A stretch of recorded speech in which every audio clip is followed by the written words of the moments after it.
so that we can tell us the way we are going to go and then the ball rolling. Chikel, maybe it's good for us. In Jesus' name we pray. Amen. Father, we thank you for an opportunity like this to gather in your presence. Lord, we commit everything we're going to discuss into your hand, and we pray your spirit help us to speak so that at the end of the day, it will not just be for speaking sake, but it will go a long way to move this vision that we have concerning the ministry, and also to help to recover as many that are ready to recover. We commit ourselves into your hand. Holy Spirit, we welcome you into this place because we can't do nothing without you. We need you to help us achieve the aim that we've gathered here in Jesus' name. We cover this place with the blood of Jesus. And we sanctify it in the name of the Father, the Son, and the Holy Ghost. Amen.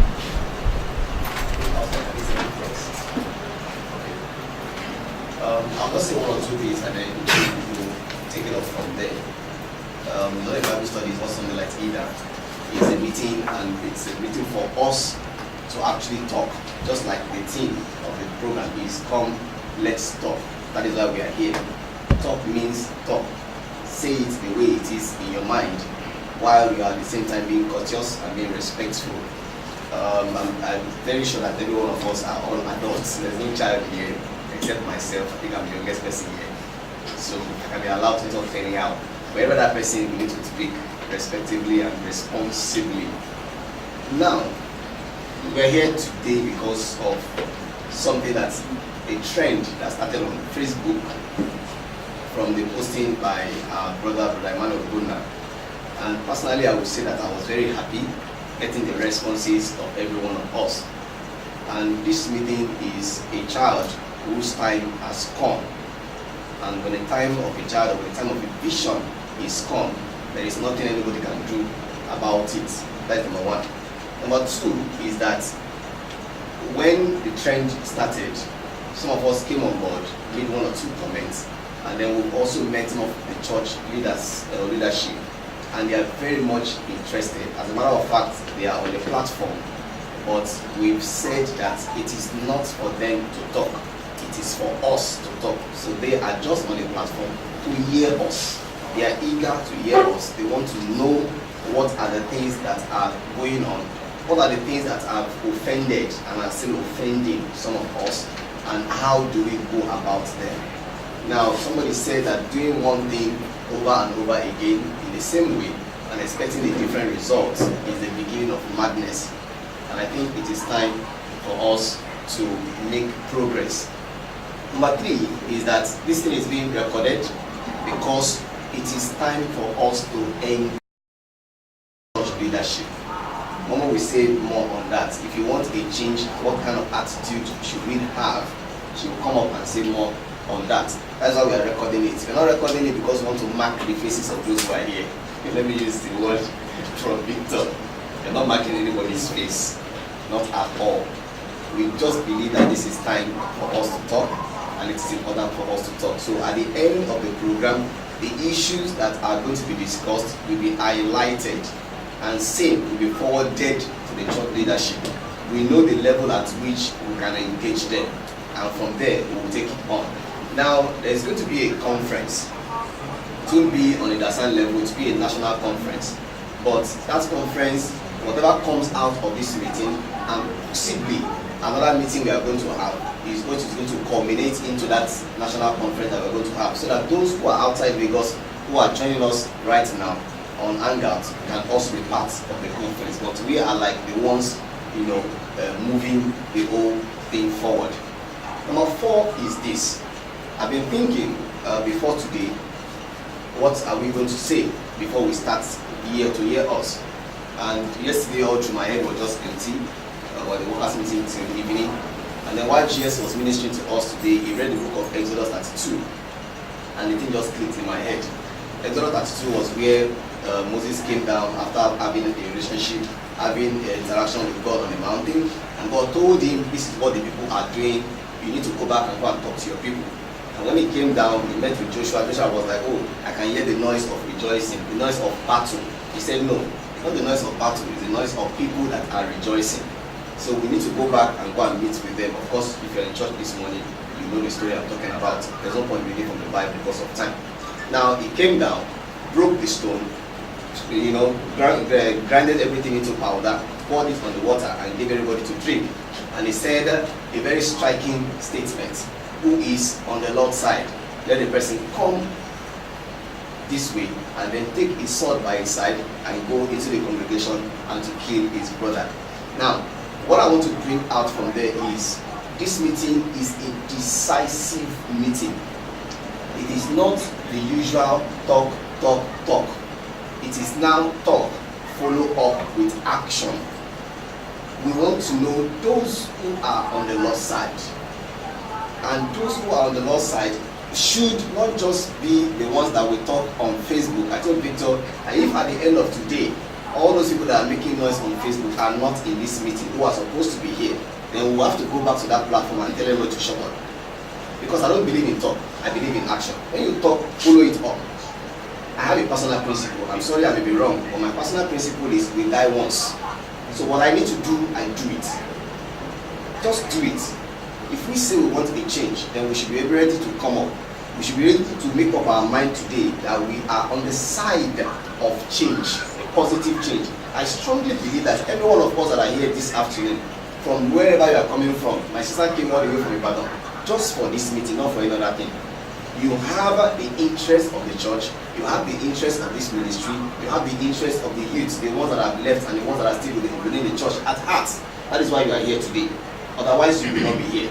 So that enough alone is enough commitment on our part. So having come, it is important for us to bear our minds the way it is. Now, Moses had to make that statement because the children of Israel missed it. They committed sin.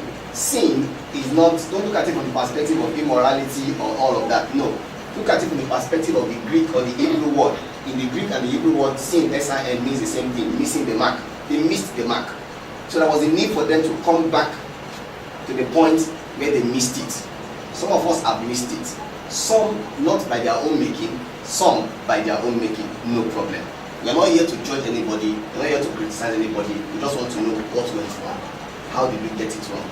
And how do we move forward from here? So please, I want to plead with us. Those who are outside will be sending in their comments and all of that as we continue. And then we'll just highlight them and follow through from there. Yes. After Bremen, the moment we speak, and then we can all set the floor open for us to make our comments. Yeah, I would just like to add that we should know that we are representing the Watchman youths generally. Unfortunately, in our movement, the title youth has been relegated to children. The people that bear youths now are kids. The youths have been forcefully adopted into the adult church. So, but we are talking about Watchman youths in the real sense of that word, youths. Young people, very young, average young, and just young. The class of young people are the people we are representing here. If we are speaking, remember, you are not just speaking for yourself. We are not here to seek your own opinion about yourself. You are speaking in the light of representing some group of people who are not here because we cannot accommodate everybody here at the same time, just like we said in the thread. But it is worrisome. This matter, the thread we read during the last youth workers and youth ministers conference, where all the diocesan coordinators from all the dioceses came. Those who couldn't come now sent representatives. We discussed this issue. In fact, we went through the thread right there in the meeting, and we discussed it, and everybody made their own opinion, and they gave full support. So when we speak, beyond personal experiences, let's factor in what you have observed in your local church, where you were or where you are. Let's know. We are here to take notes, and then the issues that relates directly to the youth ministry. Mommy is here. She's our mommy worldwide. Anything youth ministry, as far as this movement is concerned, whatever she says is the final. If she adopts anything and circulates to all the coordinators within and outside and say this is what we want to do with the youth, everybody will concur, especially within this country. So any issue that falls within the purview of the youth ministry, mommy is here directly. I'm a zonal coordinator, and we are standing in. Marcelo is a zonal coordinator. We are standing in for other zonal coordinators who aren't here, who are coordinating many districts under us, who can carry mommy's message to our various zones and implement and make sure it is carried out. We have the assigned coordinators. We also double in that. We double as zonal coordinators and then work with the assigned coordinators. So we get to that forum too. The assigned coordinators have no choice than to carry whatever mommy decides here regarding the youth, and then they implement. Then the one that falls within the purview of the church, then we carry it. Part of the reason why we are covering this meeting now is so that when we send the notes we make from this meeting, then we send, if they need to listen to people directly, then we send the event as it transpires, so that they can hear from the horse's mouth and know where we have got it wrong as a ministry, and then where we need to start to put it right. Then the one that relates to church, where the leadership of the church will now come in, then they will know their own area and everybody will work. So that is basically what I want to add to what Pastor Mike has said. We're here bearing in mind that we are representing millions and thousands of youths of the Watchman worldwide who may not be here, but you live somewhere, you know what has happened to many of them who are no more there, like you were on the thread and saw how one was lamenting the situation that took her out of the church, and she had to get married to a Roman Catholic person. She has 2 children now, and that one wouldn't allow her to come to Watchman or whatever, so she had to sneak out and all that. But the question is, what made her to go to marry a Roman Catholic in the first place? You know, so those of us who are in those areas where youths have got different experiences, we can air their situations, what is happening around. Let's take notes. That's basically why we are here. Your experience and that of others around you, we share and take notes, and then the one that falls within the purview of the ministry, mommy said already she can address some of them immediately and give ultimatum on those ones, and then the one that falls within the purview of the church, we send all the notes we make from this meeting and whatever, we send it to the leadership, like some pastors especially, they go through it, and then I think have a meeting, possibly they call us, we'll come there and then address them, and then action plan will be adopted immediately. Okay? Praise the Lord. Hallelujah. I really thank God for this opportunity and forum, and I believe we are going to achieve what we want. You know, since we started this Watchman years, it's given me so much confidence that we can talk and do. So I know that as we're growing up, we're just getting the talk. Then now we can testify that you can do it. And what I see here is a group of people. And yesterday, the man of God still addressed as the men and the princes of the provinces. And that is how we must see ourselves. I want us to read just 2 scriptures, because we cannot do without this. That is, let's see in 1 Chronicles chapter 12.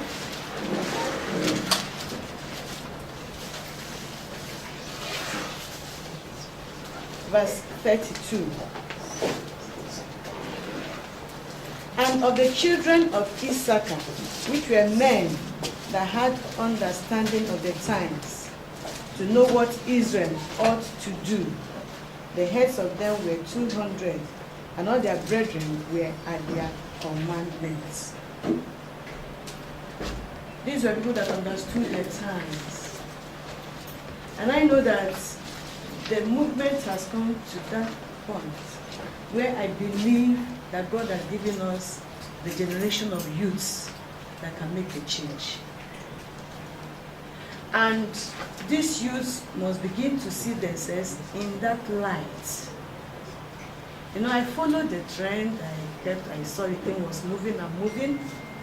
There's so many things.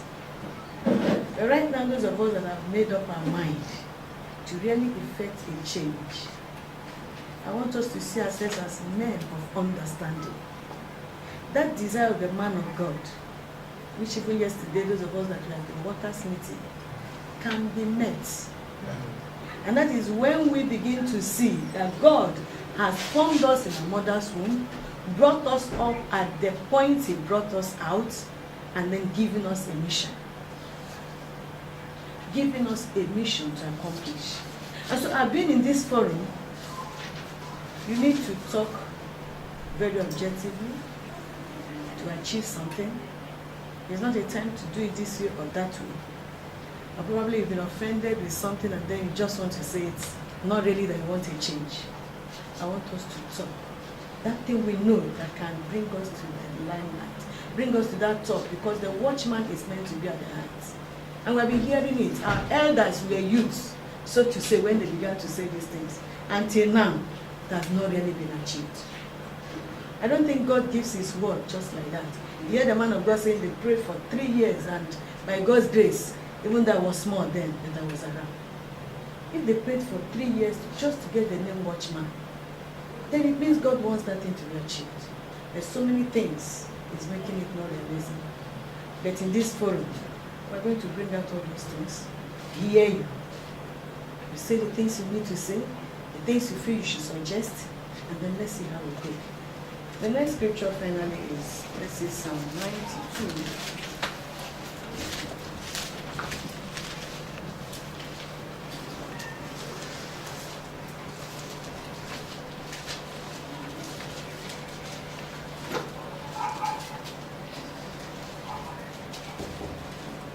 Psalm 90 verse 12. So teach us to number our days, that we may apply our hearts unto wisdom. Time waits for no one. We are there. Yesterday, the Dacian pastor called it the edge of the age, the brink. The time is almost up. Just very few. In a short while, it will all be over. But why that short while is there, let the Lord help us to apply our hearts unto wisdom. Let's apply our hearts unto wisdom. The watchman must come to be what God ordained it to be. But then, seated here, and those joining us are those instruments of change. So I want to believe that we are ready to be those instruments. It doesn't matter what it's going to cost. Somebody must pay the price.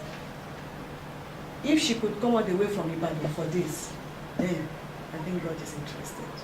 Praise the Lord. So whatever, like it's been said, whatever we can do, we do. And those that we cannot do immediately, we'll hand over to those above us. They are all interested. The man of God is interested.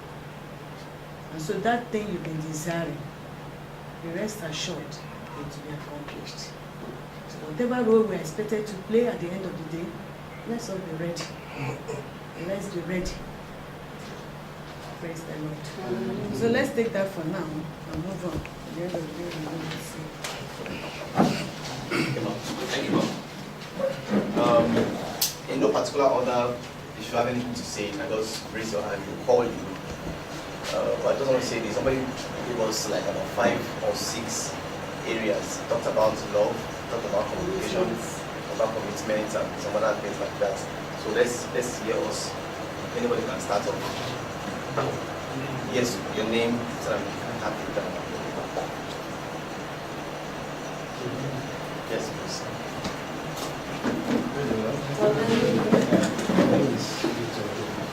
You need to be audible so they can hear you. Yes. I'm very happy to be here this afternoon, and I've been longing to have this. It's been a while now. I am some group of people I have like minds I've been discussing. Look, we mustn't go the way, these youths have been going. These people that seem to, want to live, and then it's like a tradition. Youths come up to a particular age and they just feel the church is no longer comfortable for them, and they want to leave. That can't we find a way to harmonize and see how we can make it work? I love the ministry. I love Watchman. It is where I was born and bred. I want to stay and still make it work and still make others stay, and we are happy, because I've come to find out that most of us, the youths, are just here in body, but in spirit we are so far, like outside.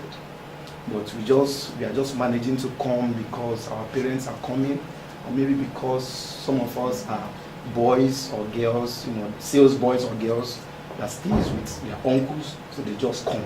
They are not really following. Now, I have been able to identify 3 compound factors.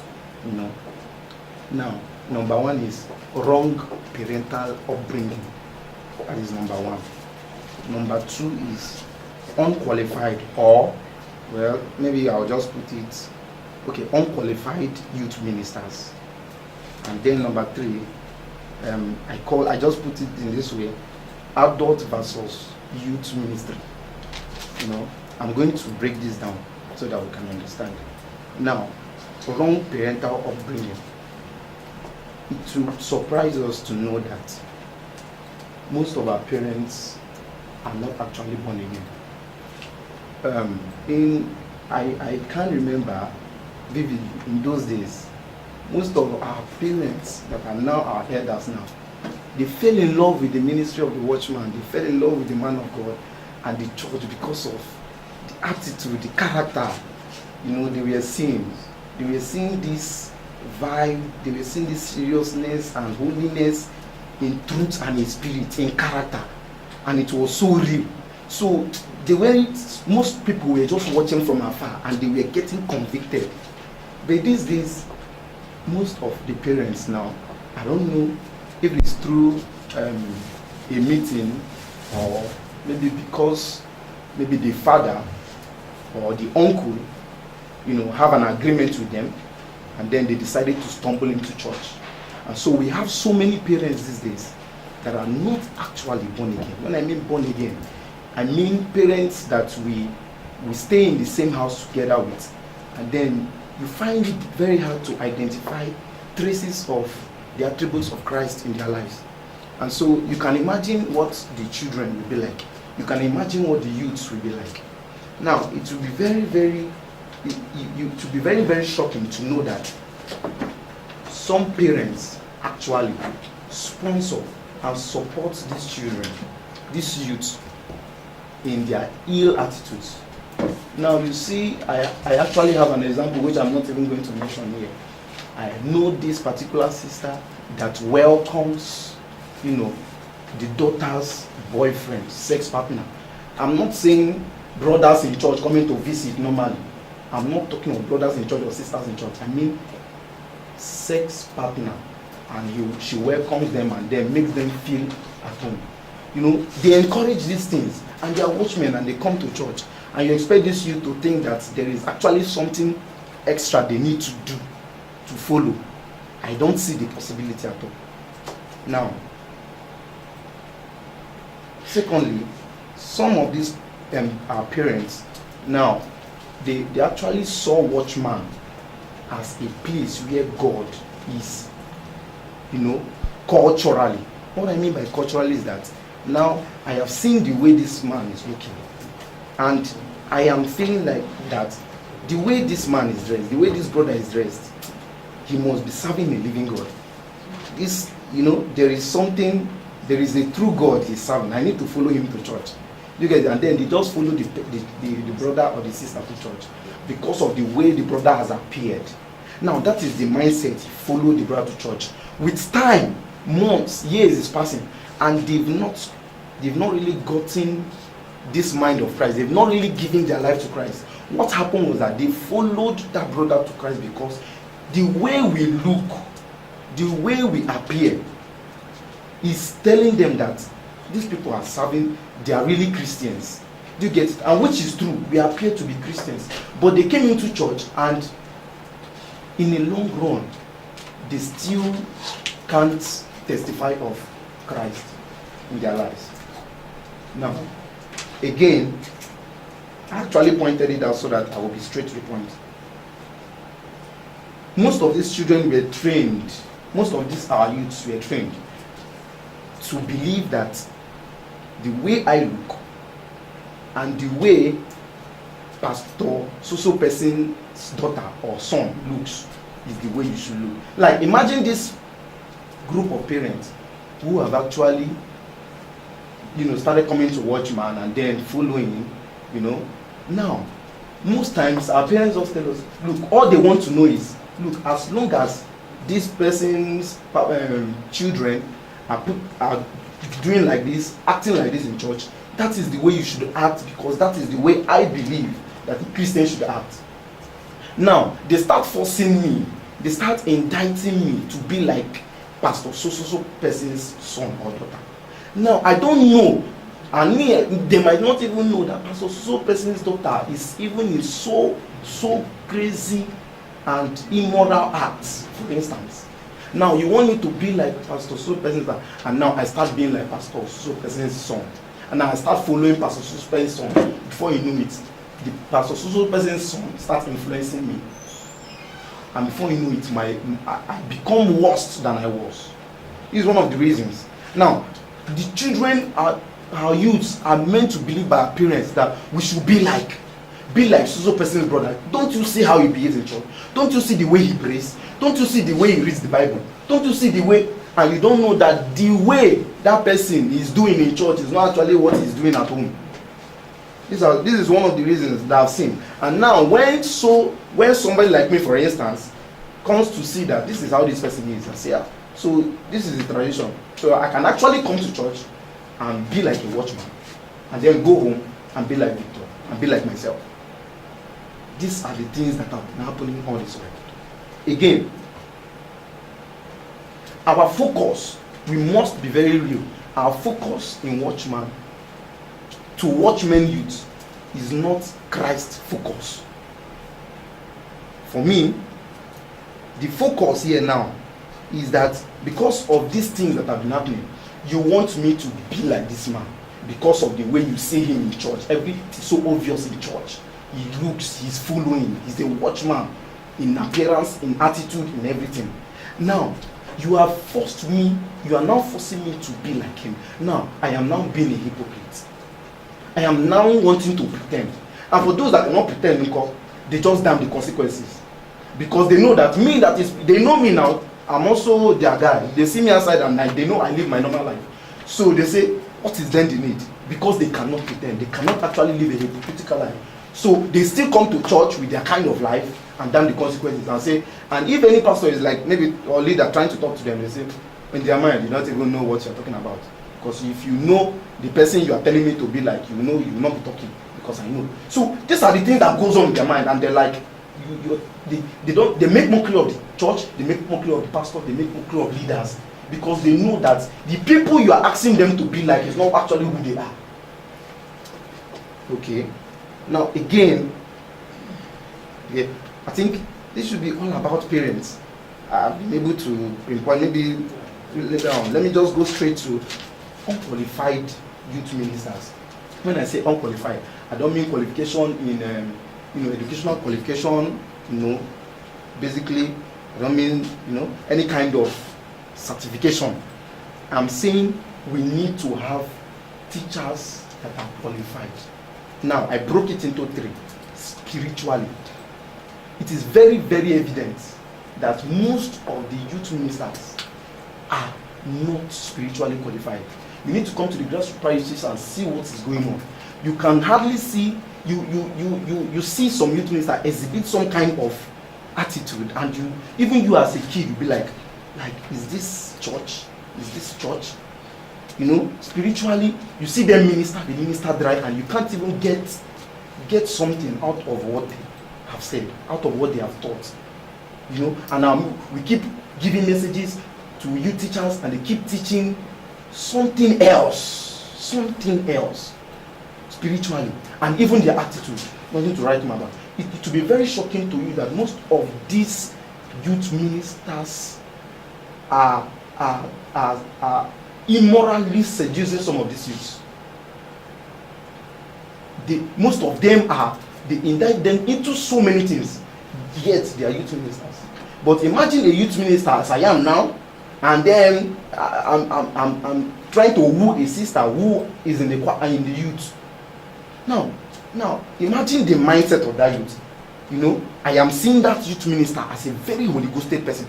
Everybody know that youth minister, very, very powerful, and very, very, he's a youth minister. Now he's coming, and this is the way I have now seen him.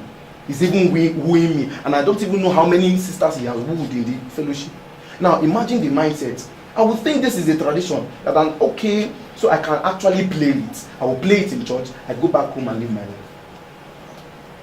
Now, educationally, most of them, this is, I need to point this, educationally or intellectually.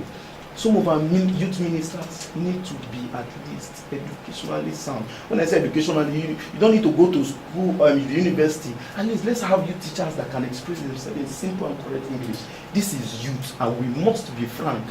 Most of these youth ministers that come to teach and cannot make a simple sentence, they make the whole teaching very boring, and you see youths, them, they start making jest of the teacher. And at the end of the day, they just come to church and go home the same, without getting anything. So we need to at least have teachers that can express themselves. It's not enough to be spiritually sound. Let's have teachers that can at least present messages and youths can understand. So that at least, we can follow. Use no structure. So and thirdly, socially. Now we need to be frank. I'm being very real here. Some youth ministers also, let me just say, it is not okay. It is not enough to be spiritually sound. It is not enough to be educationally sound. We need to, as youths are lively people.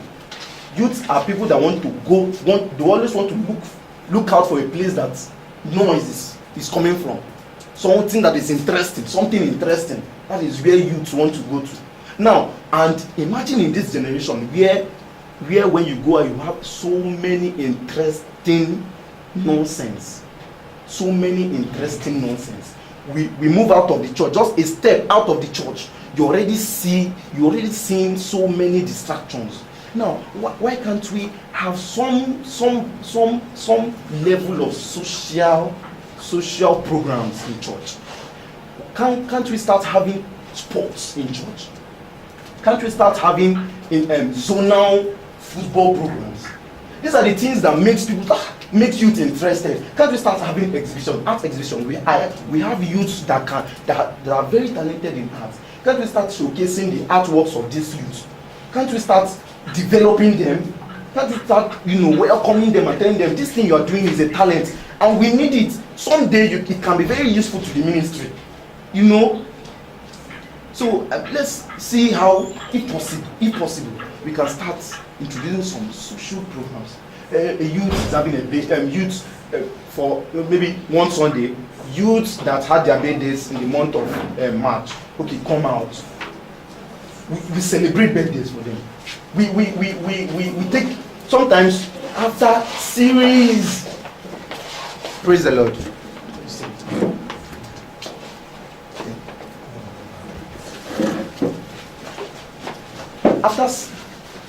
After series of praying and fasting, good. After series of teachings, after series of programs we have had in church, can't we have a get together? Youth of so parish, we are meeting after our fasting for a get together.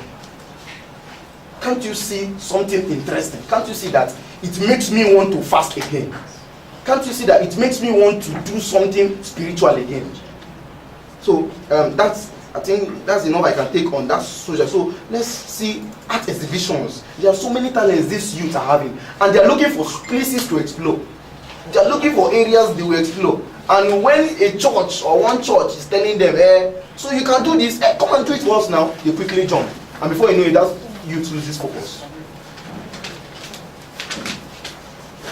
Now, still on this issue of social attitude, most of our youth ministers, some of them don't have this social relationship. This relationship, at least have relationship with some of these youths.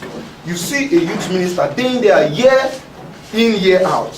Some of them still don't know who their youths are. No personal relationship.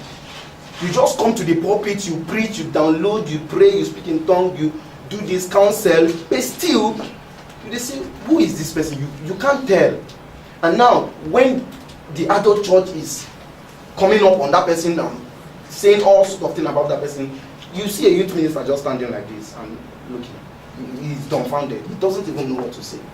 Because there has not been any relationship. He doesn't even know the youth. So I think that's all I can say on social. Now, the third compound factor I've observed is adult versus youth ministry. I have observed that it's usually like there is a fight, a struggle between the adult church and the youth church. I've observed this soon, as in long time ago.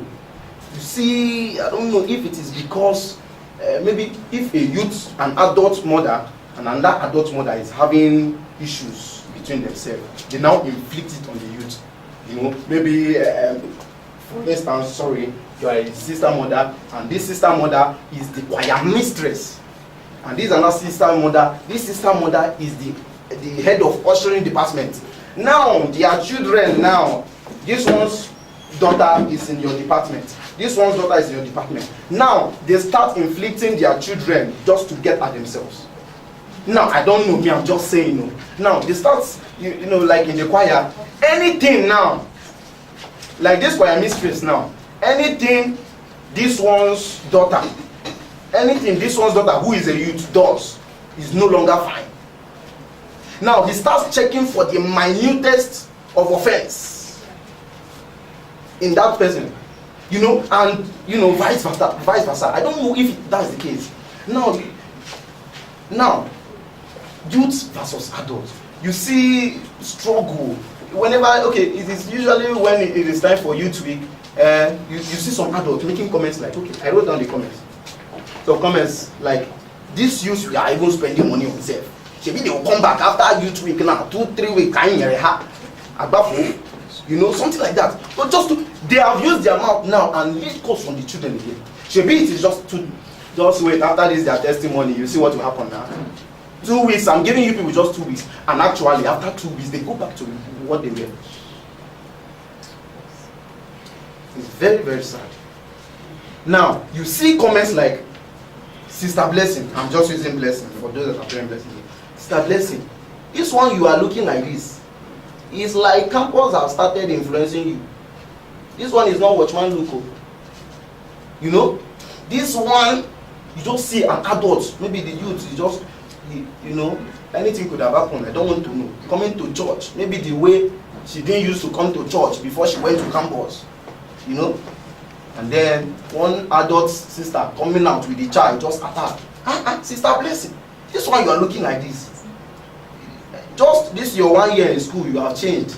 Now wow, what kind of mind? Now tell me the mind of that youth in church that day. Now tell me if that Holy Ghost that will be poured out in church by the pastor will work any wonders in his life. It can never. Immediately that youth is cut off from the realm. I'm telling you the truth. He or she might have been going through something. Maybe coming home, say maybe don't carry over like 3 courses, and he's coming back with such very down. And you come. She even managed to come to church, and then you are coming, and then one adults that have never sent in transport money, or adults that have never called on phone, say, how is school now? How is school doing? adult that have never cared, even when she was struggling in the youth class to gain admission. That adult has never asked, how is your admission going? How is your jam? How is your post? But she has succeeded now, gotten admission, now returned. And now you find a different look, and now you are attacking in public. What do you expect that you? If you can imagine. I just want us to be using these things. There is another one. See, if you want to look like them, go join them. Not a watchman. This is watchman. I don't understand this quote. If you want to join them, and actually, I need to shock you, they have joined them. And you know what happens? When you push them and they go to join them, they actually now give them the love they are supposed to get.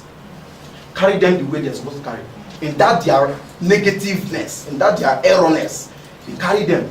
And in a twinkling of an eye, that youth consciously or unconsciously becomes saved, contacts Christ in a way. A watchman will see her and say, is this? But she is now that person that have contacted Christ the way she's supposed to contact the watchman. She has now contacted him somewhere because you actually pushed her out with your mouth. And now she is doing wonders in another church.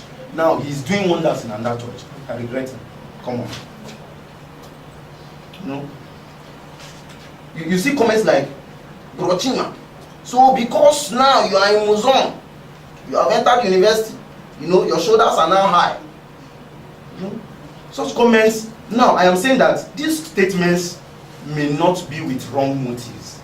These statements might be coming from these adult sisters or brothers with a mind that our children should not be looking like this.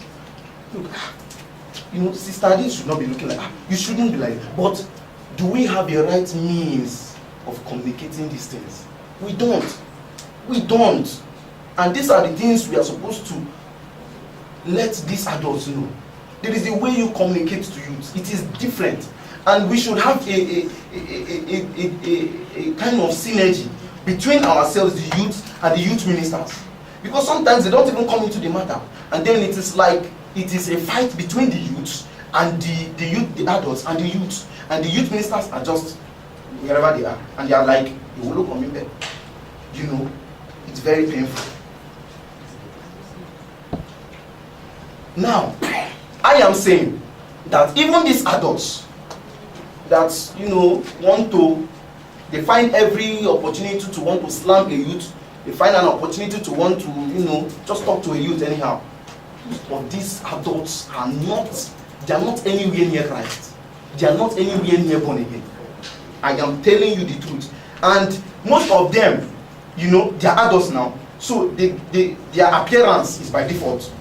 Their decent appearance is by default. You cannot expect a Christian mother to start putting on something that is not cool, and she should be in a motherly. So it's by default. It's not because Christ have ministered.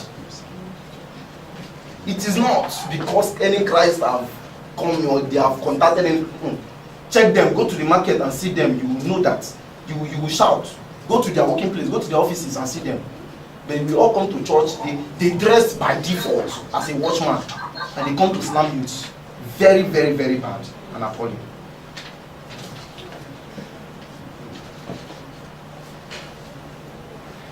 Secondly, now these youths are not being engaged.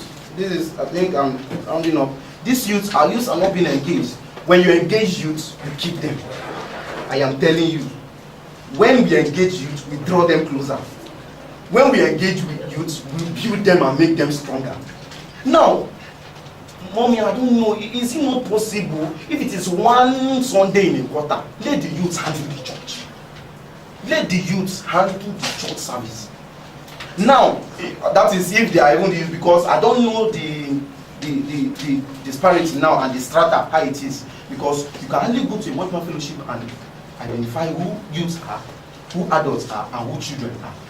We are even, that one is another topic on its own. I don't want to even touch. Because you ask somebody how many years, and he said, I'm graduated due to adults. I'm adult. me and pastor, we are patrolling now. You know, me and pastor, adults. You know, and you just look at it and it's very pitiable. And this youth have not gotten it. Now, what is our confidence if we cannot be sure to test? Let that Sunday service be like a trial version of what these people can be able to offer when we are not there. Moderation, let a mature one give a powerful message. Let there be drama presentation, art exhibitions that same Sunday. Let it be like a youth Sunday. Maybe once in a month, once in a quarter. Anyhow it's gonna be. So, but we need to engage our youth. We need to engage our youth. Now, it is very, very obvious that the relationship between the youth and our pastors is like me and the, you know, the pastor only addresses the youth whenever there's somebody to be suspended. The pastor only talks to the youth, only comes to know how the youth is faring. Whenever the pastor is coming close to the youth class, you know that somebody is on suspension. Telling you. So it is like a fight. When the pastor is coming, youths are running away. And youths, imagine youths in our church cannot have cordial relationship with their pastor. Their pastors. You know? Very, very appalling. And now you see children of you ask somebody, why didn't you sing in youth class today in our choir? Said, I'm on suspension. I'm on suspension, and you just laugh. See, you're on suspension. Oh, wonderful. You're on suspension. 10 years, 12 years, 15 years on suspension. Who gave you suspension? You know, pastor, youth minister. I say suspension. I don't know. Maybe we have to explain what suspension is so that we know. And these children are being. God help us in Jesus' name. Now.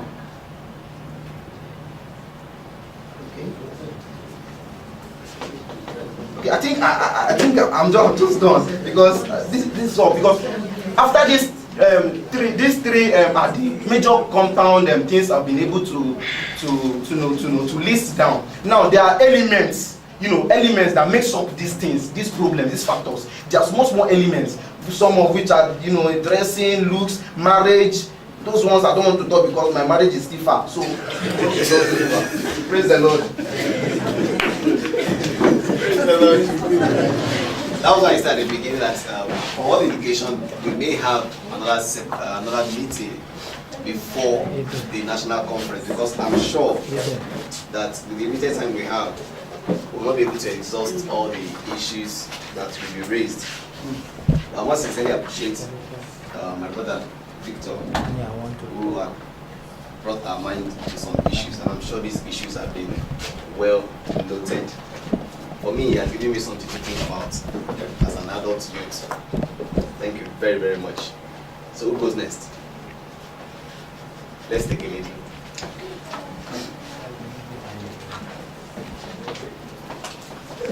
Please, if your phone is on, you can help us in vibration. The link we provided is not for us, it's for those outside this place. Good afternoon, everybody. Good afternoon. Thank you very much for this opportunity. Yeah, I said almost all, but I just want to touch. Okay, my name. Sorry, I'm Blessing Ibe. I just want to touch some things he didn't really point out. Number one on my list is follow up on youths that are on suspension. It's a very, very important one. Because I don't know. I was looking back.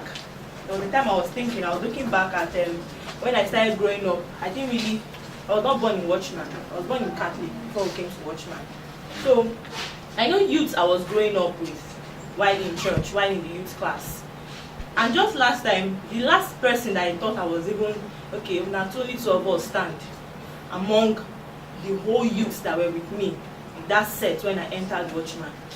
And last week or so, I was asking, how is this person? Where is this person? And I heard, he's no more in Watchman again, and stuff like that. And it broke my heart. I was so bittered. I was so bittered because I felt unsafe. I felt unsecured. I felt maybe I wasn't even standing on the right path. maybe I was the one doing the wrong thing and others are following the right way. But these people are not being followed up. It's not as if they are not serious. It's not as if they don't like what is going on in Watchman. But they just leave and nobody is asking about them. The last time we came for Watchman scholarship years back, I think that was before I gained admission. I finished now. But I'm seeing her every day on social media and my heart is breaking. This was the person we came for this exam with, Watchman scholarship. And then she told me something. She was, at that moment, she was at the brink of leaving Watchman and staying. She was shaking. Assuming she got that scholarship, I'm sure she would have stayed.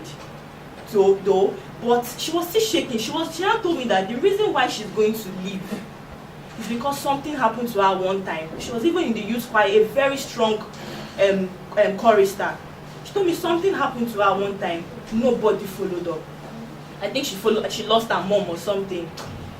The youth, nobody, even the youth choir leader, everybody just, so that said she had nobody. So that scholarship she came for was just like her last test. If I miss this one, I'm out. And truly, as she missed that scholarship, she left, and nobody followed her up till today. I still used to talk to her. I say, but the day I'm seeing her, she has gone far. This one has even left my hands. Okay, now the same thing happens to people. I'll use myself as an example too. It has happened to me. If not for my mom, that's why parents are very, very important tools in youth ministry. If not for my mom, I'll keep saying it, I don't think I'll still be in Watchman. I would have left because I wasn't followed up. Nobody cared about me. Imagine adults coming to church. People are discussing about you. Your pastor, your parish pastor called a meeting and you're the topic. How old was I then? 16, 17. I was so young. I was the topic. The same thing happened. The other day I was in school and somebody called me that today they had a meeting. They had a meeting, workers meeting. Who were they discussing about? A youth. They're talking about 2 youths or 3 youths. I was like, is the youth ministry dead? Why will the adults call a meeting and be discussing about a youth? Small kids that are not even yet in school because they misbehaved, and an adult rose up the issue in an adult workers meeting and they're discussing about it and youths were listening. Okay, these things they really need to be tackled. If maybe they should just have this youth ministry should just have this autonomy. They should be on their own. Adults should, it's true, because adults they are complicating these issues. Children of 15, 14, 13 are topic of discussion in every workers meeting. It's not right. What are others thinking? What do you think others will think? So these things make some adults will say, no, my child will not join worker. They will not join youth worker at all. Let them be, as I'm dragging them to church, let us be dragging and be going like that. Instead of join worker and become topic in the church. Everybody is removing their head, and so they're dragging their children away from the youth workforce. The next one is, okay, I've talked about that. Encouraging and welcome, this one, very important. Now, pastors' children, I'm sorry to say this, they are, so most of them, going the wrong way. But our youth ministers, they are robbing them like, hey, when they come to church with their long weave-on, a pastor's child with their short skirt, you will see one mommy go to the child, my daughter, my this, my that. They are robbing and they will not tell the child this is wrong. But a youth that is trying to follow, a youth that is striving, struggling, wants to follow God by all means, but is having distractions, is shaking. That is the person that is just like a wounded soldier. You are still slicing the soldier. But the one that has gone off completely, you are so robbing her, not telling her of her fault. You are just welcoming her with love. The love that should be diverted to that person that is wounded, that wants to stand again. That is what we are seeing. And I see these things. I go to social media, I see these pastors' children, and youth ministers are commenting on their pictures. Fine, fine girl. Oh, my daddy, my mommy. Beautiful girl with the makeup, with the long hair and everything. They are praising them on social media. What do you want us to talk about? Woman leader children, the same thing. Imagine a woman leader will tell you, in front of other mothers, my pikin no go marry for watchman. In fact, it was my business. She buys her Revon, she buys her the makeup and everything, and it's still, I don't know, it's so bad. You see these ones that have even completely gone out. This Sunday they remember to come to church. That day they are celebrities. You should make those ones that are trying to survive, make them celebrity every day. Maybe they will even stand.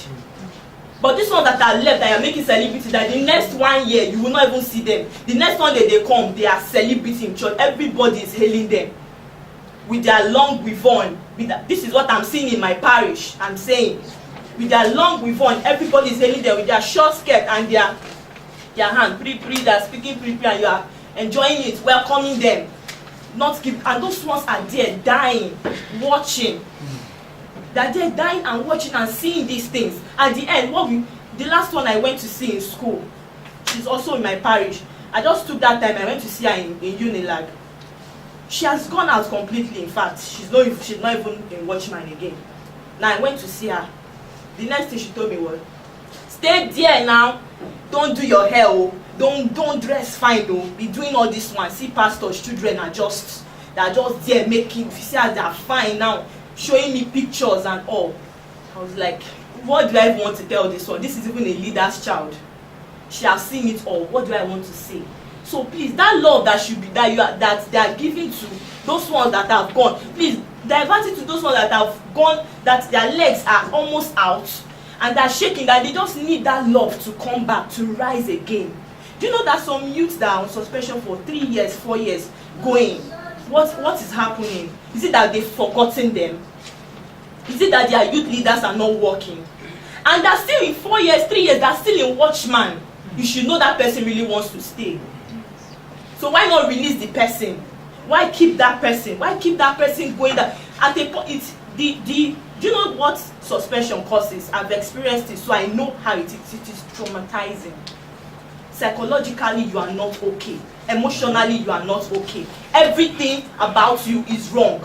You are not thinking straight. Especially for a youth that loves God and just made that mistake, but still wants to follow, but you are still keeping that person. Do you know, if I don't know if suspension is like this in all churches. Since I came to Watchman, I've never been to any church again, only Watchman. So I don't know how it is in other churches. I don't know if it's like this. Maybe that is why they are running to other churches and they've tested it and they see that they are being welcomed there and their mistakes are being, there's the way you will make mistake and they will still correct them and they will stand again, they will rise again. It got to a point I can't confide in any youth minister, in any pastor in Watchman. No, I took that decision that I won't confide in anyone. If not for my mommy here, Mommy Gloria. I took that decision, I won't confide in anyone. And this is decision, let me tell you too, most youth are taking that decision. So forget it, you may be a youth minister for years. No youth will come to you and tell you this is what I'm going through. They will say, tomorrow now they will discuss me. That's my next point. Meeting a pastor, confiding, telling the pastor everything. And the next thing is, we are going to give you suspension. They will forget handling why you fell into that, trying to make you stand again. The next thing is, first give you suspension. I don't have an issue with suspension, but if that suspension will come with me standing again, if it's going to help me, fine. But if you're giving that suspension to throw me to the wall, that is what I see suspension as in this ministry. I'm sorry. It's like you're throwing me away. And that is what has been happening to youths. When they go on suspension, it's as if they just squeeze them like paper and throw them away. They are useless. Nobody is picking them up. And that is what has happened. That is why from suspension, youths will just be like, even after they call them back, they have left. Their mind is no longer there. They are just waiting for, let me just come out of this suspension first. Because they feel when they go out, maybe they'll become like fugitives. Let me just finish this suspension. After suspension, you see the person will go and you'll be like, but they've called her off now. What do you think happened those years she has been in suspension? What thoughts do you think has gone through his or her mind? Now, someone I know told a pastor about something she did, and that why she told the pastor was because she wanted life again. She doesn't want that thing to happen again. First, the pastor gave her the suspension, fine. Now, the next Sunday or 2 Sundays later, the pastor called and told her, this thing that we talked about the other day, I'm sorry, I had to tell my wife about it. You know, I had to tell my wife about it. And before you know it, everybody in church has started discussing. Trust women now. Everybody in church has started discussing about it. Something you told your pastor. I think if our youth leaders are working fine, if our youth ministers are working well, I don't think any youth want to go to their pastor, because trust me, pastors are not handling youths well. They are not.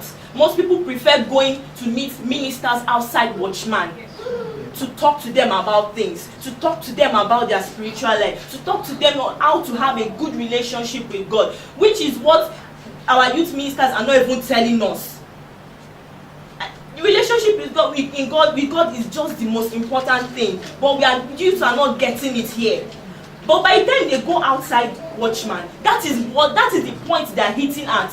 For every youth, that relationship with Christ is what they're hitting at, and that is what they want. And once they get that relationship with God, forget Watchman, they're not coming back, because they feel they've gotten what they want. So if we can work towards this in our youth ministers, if they can be so secretive, maybe it should be should be a criteria of becoming a youth minister. Someone who can keep secrets. Someone who you can easily go to, talk to, and your secret dies there. We don't have much of them in Watchman, I'm sorry to say. But please, this should be checked out. Ask youths, ask them, most of them are not talking. They are dying. I know, they are dying inside, they are not talking. That's because they don't want to talk tomorrow, and the next thing is somebody is talking about their matter. They prefer to stay that way. If this is how I am, let it just be like that. And by the time they find one help, simple help outside, they've gone outside Watchman. We are asking what is happening, why are they leaving? It's because they are getting what they are not getting here outside. That is why they are leaving. I think that's like most of the points I have for now until later. Thank you very much. In case you remember after your talk, but you remember some other one, just note it down. If you can go around, we'll come back to you again. Easy to see the people you started with, and I know when we used to do a kind of evangelism, and all of them are no more. I'm just the only person around still a Watchman. So I believe God will help us. I have some points that I want to make. I pray God will help me to bring what I wrote down. So the first one is little or no mentors. It is very, very, very, very, very bad that we don't have mentors in Watchman. We don't. Pastors, our leaders will tell you, look at Timothy. Timothy had mentors. Look at Joseph. His father was his mentor. But if you're talking about us, most of us, we don't have mentors. When we have problems, who do we go to? Youths are like lilies that are shaking. You talk to somebody now and he goes outside. In fact, he doesn't even need to go outside. Social media is there. Your phone is there. Before you know it, they are like, who do I talk to again? So I think we really need people to talk to. Youths need people. If these youths should open their minds for you to see. Sometimes pastors talk about, I think it was on the group, I saw somebody that said there are some with us. If you open their mind, and these people here are close to them, we are more close to them. Some of them are our friends. Some of them they are just our maybe far away friends. We know them. Some of them open up to us. And when they talk, we cry sometimes. So I feel we should have mentors. And I believe the testimony Pastor Bonnie gave at the pastors' conference is enough for somebody that wants to be a mentor. A mentor must have not just patience, long suffering. So you know that these are youths. I know of a sister in Watchman. She has left. I know her very, very well. She left. Why did she leave? The pastor's wife said she's pregnant, called the mom to a meeting. Your daughter is pregnant. The mother was like, this this girl is not pregnant. That was her first period. She's not pregnant. She insisted because some people went to tell her. Accused a pastor's wife. Accused your pastor's wife. Somebody you made a pastor, the wife of the person you made a pastor. Accused her that you're supporting your daughter. When they went for test, they saw that she was not pregnant, and she was like, they did not even talk about it. So youths, if you're talking about youths, we lack it. I served in NIFES. I don't know why God took me there, but after service, I discovered why God took me there. I served in NIFES. NIFES will talk about mentorship. Go and meet them. These people will feel they don't know anything. They talk about mentorship. My direct boss is the area director. And I learned a lot from him. He will call youth, he will call students. Sometimes they will come to his house. He will spend money. If in fact their problem is his problem. Not paid. I worked in their office. So those that have not paid their school fees, we know cases. They will say, how do we pay this? They will talk to associates. There is somebody that exam is about to come, but he hasn't paid school fees. Now we have youths that are even coming to church. Workers.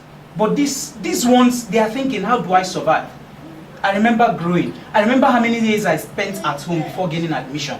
I remember that my pastor the only thing he could think of is for me to come and play keyboard. I was dying. If not for my brother and Pastor Edwin, I was dying. But nobody, if I come to church and I see youths that gained admission and they come back home, it was even those that when I was in SS2, they were in JS1, they gained admission. And it was heartbreaking. Nobody cared. If not God, at some time I was like, let me leave. I wanted to leave Watchman. But thank God for the people I met, for the people at least that talked to me. We need mentors. And for you that are here, the older youths, please, I beg you, you can be a mentor. Not just the leaders, you can be a mentor. Those young ones, those ones that are 13, 12, 15, 16, you can be a mentor to them.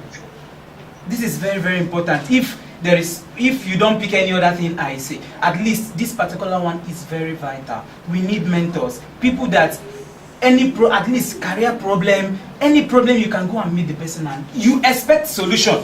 Not that you're meeting the person just like a Blessing said. You're meeting the person and as soon as you step your feet there, man, you hear it on Facebook. They will discuss you. It happens, and don't even ask how they know. The person you even told might call the person and tell her. So please, because of our time, let me just make do with that. And then I want to say this, there are some people that over there, when I was the youth choir master, there were people, some pastors, they were not okay with them. But they were kicking. I think our pastor here can bear me witness. They asked me, suspend them, send them out of the youth choir. Because of the pressure, I had to. Some of them, we send them out because of the pressure from my pastors. Where are they? I cannot even talk to them if I see them on the streets. I cannot tell them, how far? Wait, this one you're doing like this. But those ones we kept, I can talk to them. And tomorrow they are forever grateful. So let's go to the second one. No programs for youth. Please, everything I'm going to say, even if my mouth is smelling or I'm lying, please just try to see the true part of it. Or you think I'm lying, try to see the true part of it. Take it and leave the other one. Now, no programs for youth. I don't mean Hilltop Encounters. I don't mean Youth Weeks. We have Youth Week. We have Hilltop Encounters. Sometimes I was asking myself, now let me use NIFES as an example. Any program they have, they involve the students. In fact, they tell you that students are these are the champions of this. I've been waiting for a time to come for Hilltop Encounters Youth Week and I will see a youth preach. I've been waiting for a time to come to Hilltop Encounters and Youth Weeks and I will see a youth moderate instead of a campus coordinator or a youth leader. If we are not doing this, we are not progressing. Because we lost confidence in them. We feel that they are sinners. Of course, they might be having some kind of sin in them. But why don't you help them? Why don't you remove the sin, see the good in them and help them? If Jesus threw Peter away, would he have been Peter? Would we, okay, maybe we would have seen him as Judas. Peter was Lily, we all know that. So please, I beg of us, let's try to put programs. When we come to Youth Week, when we come to Hilltops, let's have career programs. In fact, every now and again, anytime we come for programs, we have some programs that we cannot miss. We know that we are watchmen. We must, any program, even if it is charismatic hour, there must be salvation message. That is it. There must be sanctification. That is it. There must be Holy Ghost baptism. But there are some other programs that can help the youth in this career program. How serious do we take it? All the while I've been going to Hilltops, I've been seeing entrepreneurship programs, I've been seeing academic seminars, but ask me, how many years, how many times it was treated? Anyone that is going to happen, they will rush it. Sometimes if it's a seminar, the resource person might not be okay for it. And that is another thing. The resource, who do we call to handle things? Who do we call? Youths need practical examples. You're talking about career. How is your career going? I have a business idea. Who do I talk to? I have it, I don't have money. Who do I talk to? I have money, but I don't have a business idea. Where do I go? So all those things, I believe if we put it in our programs, apart from Youth Weeks, Hilltops, and some other programs, I believe that, in fact, I'm giving yes. When I heard of yes and heard of their activities, I was so happy. Yes needs funding from our meeting, from our main church. We need, if these people can be funded, if there's a way we can try to make this yes go national, it will help. We tried doing something when we were in Jos, and we know how it helped the youth over there.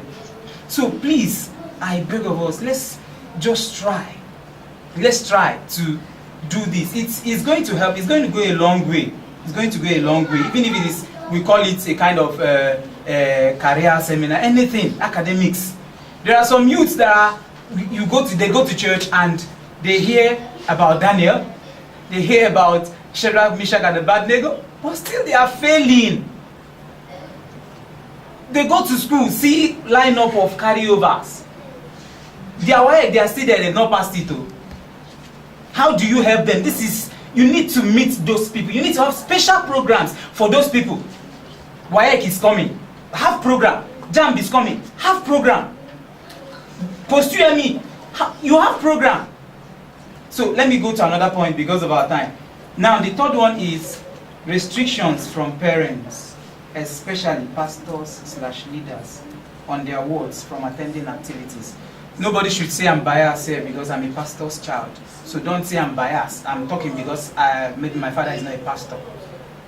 Most or some pastors hold their children from attending activities.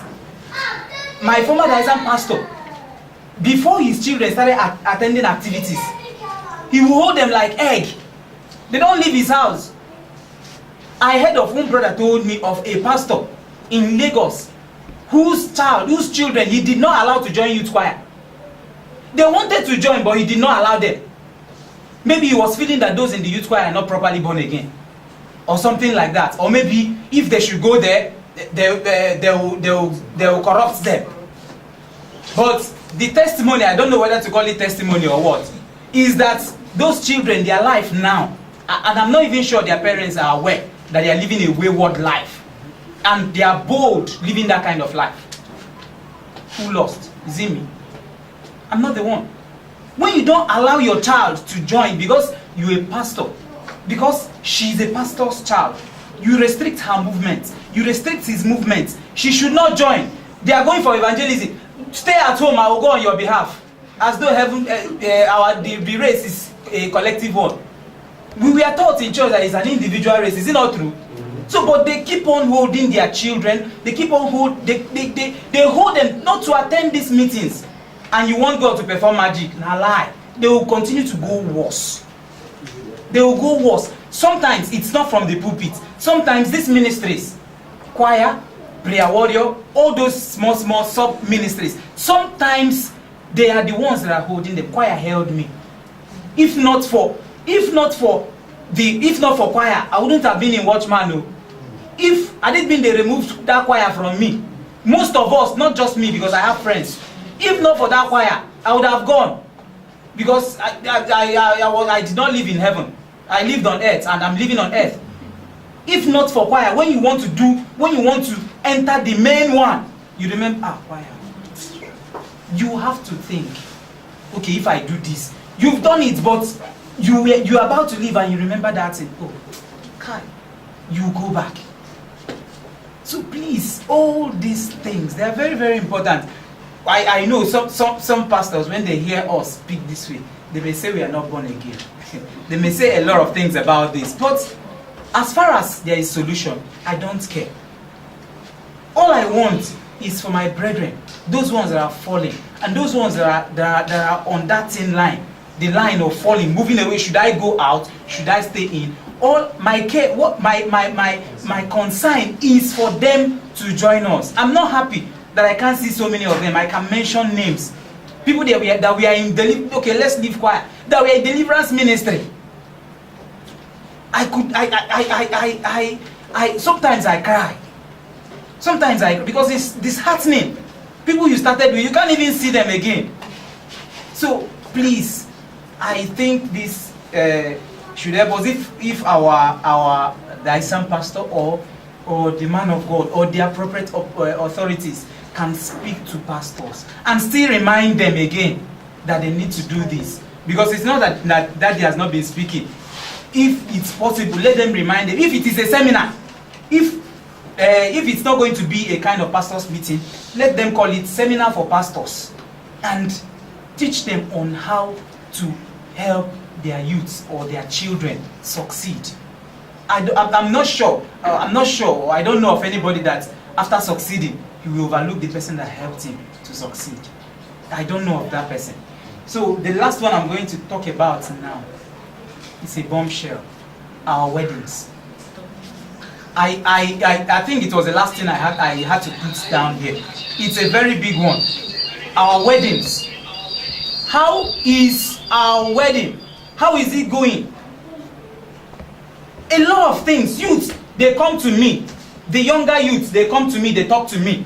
My age mates, they talk to me. Even those that are older than me, they talk to me about all this. And when we stay in a place, we discuss all this. And it's high time we started talking. It's high time we say things like this, even if our mouth is smelling. Now, if you're talking of, let's talk about, I'll just pick two things and talk about the gowns. The gowns we use for our sisters. Why? I think I was invited here to say the minds of people. I asked some youths before coming here. I asked, give me what you think. I told them, and then some recorded and sent to me. So I had to put it down. So maybe if I'm talking, just it may not be from me or from me. It's a collective effort. All right. All right. All right. It may not be from me, but through me. All right. So the gowns. I think the people that check the gowns, especially here in Lagos, the gowns, some. So I don't know whether they do it on purpose or they do it to like Victor said, maybe this person, I don't know this person. Yes. Do you know one thing about this?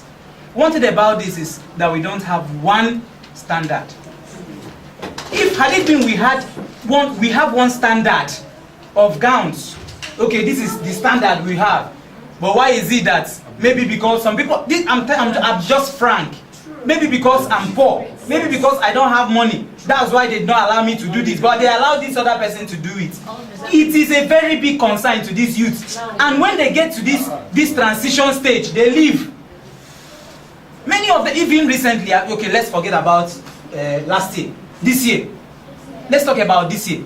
Now, we know of a particular brother that got married this month. And the wedding gown went viral. We have not seen it. It went viral. Okay, now imagine, are we together? Imagine that gown was something we've been seeing. Imagine that it is what would have happened. A watchman youth, as I was leaving church, a watchman youth was chatting me up. She was like, wow, your brother's wedding, look at the wife, this thing, this one, this other one. And in fact, she told me that she has decided to make up her mind to do God's will. Just because of that, she has decided to make up, she has seen that actually this thing can work, and somebody that is not known can be known when when they do God's will. I can even show you the chart just this afternoon, and I know there are so many people. I tell people that maybe that thing went viral because God wants to correct something. God wants to tell people that you can still appear natural and still look fine. And have a good wedding. And have a good wedding. Okay, now let's move away from the gown. Let's go to decoration. I attended the wedding. Are we together? Are we together? Amen. I attended the wedding. In fact, when I came back from service, I was so eager to meet brethren, so I had to attend that wedding, and she's my sister. Immediately I attended, the place was looking so shabby. The place was looking like, I was like, what's wrong? I was told that even the little LED lights, the long one, the little one that they placed on the wall, that a pastor came, he came there and turned it off. Why must you people have this? Why must you have this and turned it off? Why? Is it sin? Did the Bible say it's not good? So he has it in his house. I wouldn't know. He has it in his house now. No, I don't know whether it's bringing carnality. See, I'm not happy because they may not know what they are doing, but we know. They may not even care, but we care. It's not easy. Okay, I don't know how they will feel seeing their fellow pastors backslide. I don't know how they will feel seeing the person you'll be ministering with. Somebody you can invite to your parish. You have a crusade, you invite him to your parish. He comes, and after preaching, everywhere is on fire. And the next one you hear that he's not a watchman again. I don't know how they feel when it happens to a pastor that is their friend. But I'm saying this because I have my friends that have left and I'm not happy. And I know there was a point in my life I wanted to leave. All these things that we think don't care. These youths, they are not adults. And they have friends, so they have friends that will come to tell them, this is not church self. One came to chat me up when I put my brother's this thing on, I made it my WhatsApp profile picture. One came to chat me up, and I was so proud. We served together, and I was so proud. That was before it went viral. I was so proud. I was defending it because it was okay. Imagine that is the normal thing we see. I'm proud of Watchman, and I'm proud that I am still a watchman. I'm so proud, but if something can be done, seriously,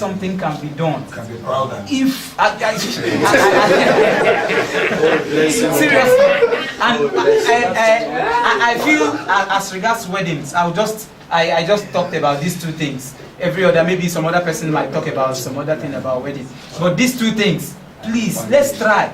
Those, if we put lights, if our lighting is okay, if the gown is okay, and the sitting arrangement where the couple will sit, if it is okay, the sound is okay, I don't think some of these things we know that if you have money you have a lot of money to spend, you can spend. Not that you have it. The bill is on you. The bill is on you. Not that you have it, but you're being restricted. The Bible did not say it's not good, though, and it is not that it is sin. There's something you do, we know that you're following the word, though. That one is normal. But this little one that we can do, please, if we can do it, I think it will go a long way. Thank you. Thank you very, very much. I've observed one thing, and that is the fact that from all the contributions, nobody is repeating what the other person said. That means there are a lot of issues. That is serious.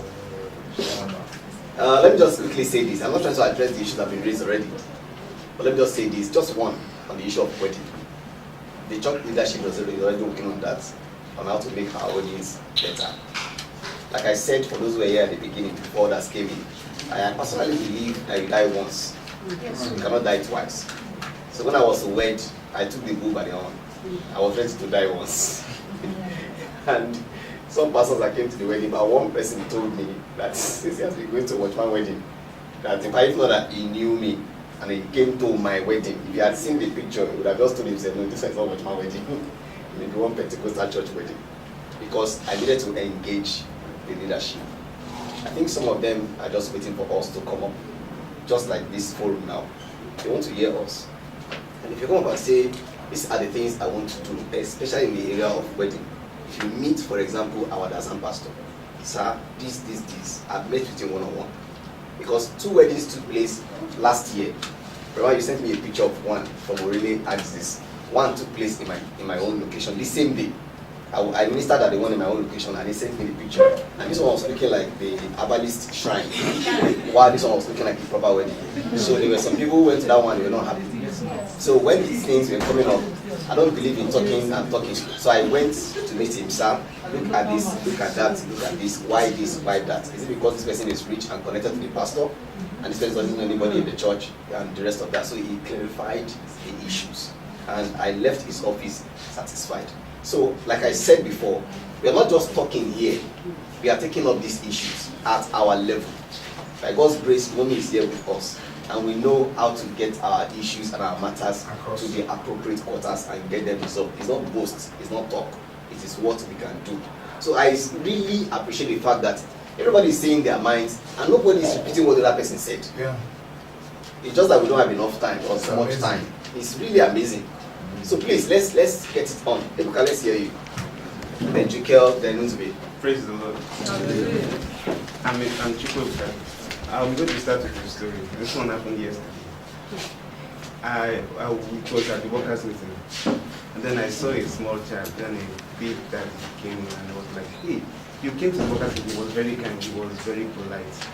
When you came to the workers' meeting, you came as a father would tell the child, and he was trying to make the girl feel comfortable. Instead, the girl started making a cry face, and if he had stayed longer, she would cry. And I'm asking, why was that? And I want to ask everybody, can anybody tell me why that thing happened? Why that girl was about to cry? Hungry? About 5 to 6, or around 4, 5, 6. The time, the program, No, was it tired. was in the morning. It was in the morning. Yes. It's a simple thing. It's just a psychological effect of what has been happening. If it was in school, that girl wouldn't have cried. If it was in a primary school, her teachers wouldn't have made her cry. If it was outside, it was in a party, she wouldn't have cried. It's just something. It's like a ripple effect of something that has been happening before. So now, just see how, if she grew with that mentality and became a youth like us, how will she see adults? How will she see people that are preaching to her? This is something we have to. But I just wondered. I was like, this kind of thing is very, very funny. And okay, let me leave that up. I think that story tells everything on its own. The second one I have on is on the engaging the youth. Well, the youth are very, very talented. Now, I have an exception to the spiritual aspect where you ask them to come to the pulpit, because I've seen how dangerous it is. I've seen how it has a bad side on that one, because you cannot just tell someone that is not mature to come to the pulpit and preach or do something. But other activities, why can't we engage the youth? That's the only thing that can keep them. That's the only thing that will actually make them feel interested in or wanting to stay. I have many experiences on. I would say I've been on the good side, I've been on the bad side, and both extremes. I've been on the good side. I had very encouraging people. She's one. I have very encouraging people. My dad and my mom, they were very encouraging, and in fact, they are the reasons I'm still in. They are the reason I'm still in church, and I am not even thinking of. I don't have any problem on that. But of course, I had that foundation. I didn't feel bad on the other side, where I faced the extreme part. The extreme part on you, where it got to a point where someone was telling me I wasn't born again, and in fact, it was so hard on me. I prayed one of the days I prayed. I was like, God, please stop deceiving me. If I'm born again, tell me. How can everybody be saying I'm not born again? If I'm born again, tell me. If I'm not, please just stop deceiving me. I think you know this kind of thing where everybody is saying this thing, and I'm not. I was like, God, so please stop deceiving me. If I am need, this is unfair. That's the kind of prayer I prayed on that day. So that one's on its own part also. I don't have to tell a lot of stories, but And then this particular one is very, very important to me, the Youth Week. I stopped attending it in 2010. And the reason is because when I look at how the adult, I was still very young. I'm not old, I'm not an old man. I'm still a youth. And imagine when I stopped attending at 2010, imagine how young I was still.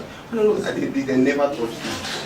I always behave myself, they never touched me. But when I look at the way adults will carry cane and be handling youth, I felt so angry, and there will be a time, I'm the kind of person that, let me say, I can be stubborn. I'm not really, but I can be very stubborn. And when I saw that thing, I was like, what kind of thing is this? I would just feel discouraged. You come back after the whole preaching, and you know watchman preaching are very, very hot. The charismatic are very, very hot. And then you come down to go and rest, and you see adults behaving the way they are behaving as if they are handling cows. After that 2010, I didn't go again. Nobody knew, I didn't tell anyone, nobody knew why. Nobody knew why, I didn't tell anyone. It was because of the way they handled things. When I went for Hilltop, it was a bit better. I was like, okay, I'll stay with Hilltop, I'll continue with Hilltop. And anytime there is Hilltop, I'll always try to be there, even if it's going to be a bit expensive for me. And that's that on the issue. And on the issue of, I was like, okay, let's leave it there. Okay, bless you. Praise the Lord. My name is Daniel Calvin, and I have so many things to talk about, but because of time and because of some constraint, personal needs, I will channel my own to solutions, not problem. That is, the solution is the problem. So it's two ways. So if you look at it as a problem, then it's a solution. I didn't grow from a youth class because I knew I joined Watchman when I was like, that should be 2005. I was in the campus. She can be on the witness of that back then in Oyo State, and I repented when I was in campus. And looking at the way the transition has been from back then in the campus, how the youths were handled, becoming an adult youth, to say, I want to say Watchman as a ministry has no clear definition of who is a youth. So that is a problem. If we can have a clear definition of who a youth is, then we can have strategic or face or how to handle this youth. Because somebody will look at me and say I'm a youth. I mean, I'll tell you I'm not a youth, I'm an adult. But I'm just 34, so I'm a youth. So now where do you place me now? Do you place me as an adult or do you place me as a youth? I'm not married. So if we can have a clear definition of who is a youth, how do we classify a youth? Is it from 1 year to 19 years? Or is it from 19 years to 35 years? Is it from 35 years to and above? Because a child, I'll look at it from this way, a child can be obedient to you from 1 year to 19. You can keep a child from 1 year to 19. Immediately he clocks 19, you have no control over that child. And that is where Watchman lacks. We pay no attention to that stage, because that is the very best stage you can determine if this person will stay or move out. Because if I could remember when we started, I was a youth then, and also I could remember when we started, a lot of them are with us in the campus. If you find them now, it's either they are in house. At the time I I wanted to join House on the Rock, to be frank. I wanted to become an House on the Rock member, to be frank. Nobody can argue that. But because I saw that my ministry was, nobody forced me to become a child of God, and nobody forced me to become a watchman. My mom was an Anglican, we were an Anglican, and I want to, because the other person I've said, I will not go to that area, because parents also play a very good part in the bringing of a youth to a particular level. So I would thank God for my mom. She always encouraged us. My mom is like my best friend, because my dad, that one is another story. My mom is like my best friend. In fact, our best friend. She's on social media, she's everywhere. She's trying to make sure that we must follow. And she's this kind of person that even if you are making mistake, she will still tell you, but at least try. There was a time my mom told me, pretend as if you are born again.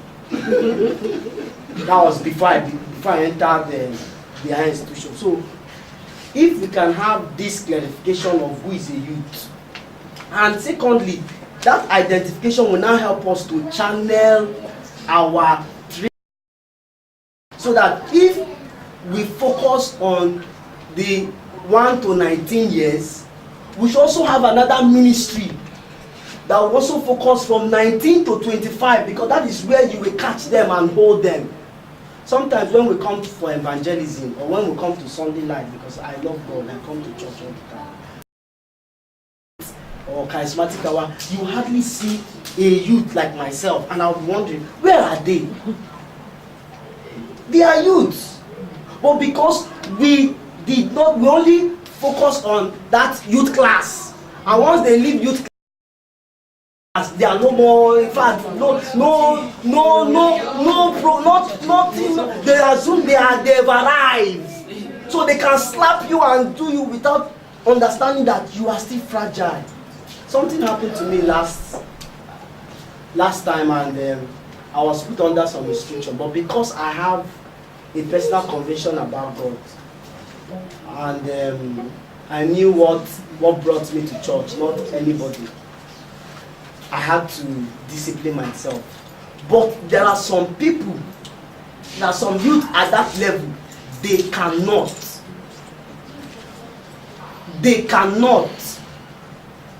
It almost, that was the decision, that aspect made me that, okay, House on the Rock, here I come. But because I had this love for God, because I remembered how I started from the campus, I just said, okay, let's just do it. So if we can, that's much on, because there's so many things to talk about. If we can identify who a youth is, how old is a youth? How old can we differentiate the youth? What programs do we have for this set of people? 1 to 19 years, 19 to 35 years. Then see how we can channel, because you cannot tell me, you cannot be bringing a program that is meant for 19 years old and be bringing to me. You are wasting your time now. You are wasting your time. If you bring something that has to do with money for me now, fine and good. If you bring something that has to do with intellectual, fine and good. If you bring, you will keep me. And we have majority of youth in this our age that are not watchmen, but they started from this youth class. Where did they get it from? This age. So they feel that they have arrived, so they can give them the bones, they can give them bone. That is that on that. Now, from there I move to youth counselor. Watchman has no youth counselor. Watchman has no youth counselor. If we can have youth counselor in all districts or all parishes or all locations, then we'll have a good way to handle this youth.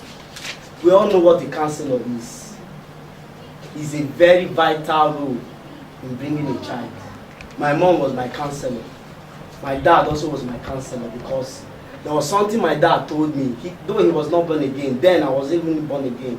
He said, if you follow women, you will lose money. But if you follow money, you will gain a lot of women. Do you understand what I'm trying to say? Now, he gave me a concept based on the fact that majority of people that followed women, they never made anything in life. But if you follow money, women will come at the right time. They will be the one begging you. So I always tell people that comes near me when I see them drink and follow me, I say, you don't go make any money. Because any little money you make in your business or whatsoever you do, you give it to sister this or sister that. And by so do you will not be able to save. So that principle kept me. That's why I said counselor is also very important in the area of spirituality, in the area of business, in the area of career, in the area of social, in the area of every aspect. It's not only spirituality. Please, let's not spiritualize everything. I hate that thing. I don't spiritualize everything. God even knows it. Trust God, but lock your car. So most times we spiritualize so many things. There are some certain things that are not meant to be spiritualized, and heaven help those who help themselves. So you will not tell me these things. You have to pray. Prayer doesn't solve it. So let's have counselors in the areas of marriage. We lack it. I was talking with my pastor the other day about marriage issue. So he was saying something. I now discovered that watchman lack counselor in that areas of the marriage committee is a flop to me. Sorry to say it's a flop because they don't know what. It's not about just marriage committee. It's about counselor giving people the right thing to know. Because as a youth we can have so many things in our mind, but the Bible said the rod of correction. Correction is not just only when you slap somebody or when you beat somebody. There's some kinds of words. Okay, I'll draw from a pastor that came to my parish to preach. Pastor Clem or something like that. He said there was a sister that was at Jubilee Parish. We had this. He said there was a sister that she was misbehaving and stuff like that. And so in his mind, he has already made up his mind to give that sister suspension. But that day he slept, and in the sister's mind, the sister has already said, okay, give me suspension, I don't come out, sharp. No time wasting. But he went back and slept, and immediately slept, the Lord told him that this sister don't already come out. So slow down, bad break. So he came that morning, immediately called the sister. He started asking the sister, how are you? How is things? How is this? How is that? They started interacting. Before you know it, he now brought the issue. Before God and man, the sister broke down and started crying, and that was how she was recovered. That is the work of a counselor. But if it is some people, oh yeah, sister, 2 weeks suspension or 1 year suspension, the sisters are, I don't put my Christianity jacket now, and he moves. And that has caused a lot of people out of the church. So that's the area of youth counselor. We should have it. I have so many things to say, but I will just give the ones I wrote down. Youth counselor is very important. The second one is pastors' children. We've talked about pastors' children, but I want to address in this dimension. If the Bible said something in Thessalonians that a bishop should get the criteria of who a bishop is, and so. Charity begins at home. Most youth will always look up to the pastor's children. And if the pastor's children is not following, forget what you are telling me. There was one day I challenged one woman leader. I said, Madam, go and sit down. You have no right to talk to me. I'm trying my best. Your pikin don't compare me when it comes to spirituality. So please, let's leave that difference there. Do you understand? You have not been able to convert your children. You have not been able to do some certain things, and you are now giving the ones that are trying, the ones that are trying to follow God, the ones that are trying, and you are slashing them and cutting them and slicing them as if. Now, how do you feel after seeing pastor's children that pastor pikin the palm hair, they put small lipstick, dresses, doesn't even come to church, sometimes I look around and I see that no pastors, they don't come. They don't come to charismatic hour. They don't come to Bible study. I'm talking from the perspective of the fact that I grew from the adult youth down to, guys, they start from the youth class. So I'm talking from the aspect of where we know that is youth, go. Because I represented in the campus and I loved him. In fact, it was when I came to Lagos that the fire come drop, business come carry me. But she can bear witness.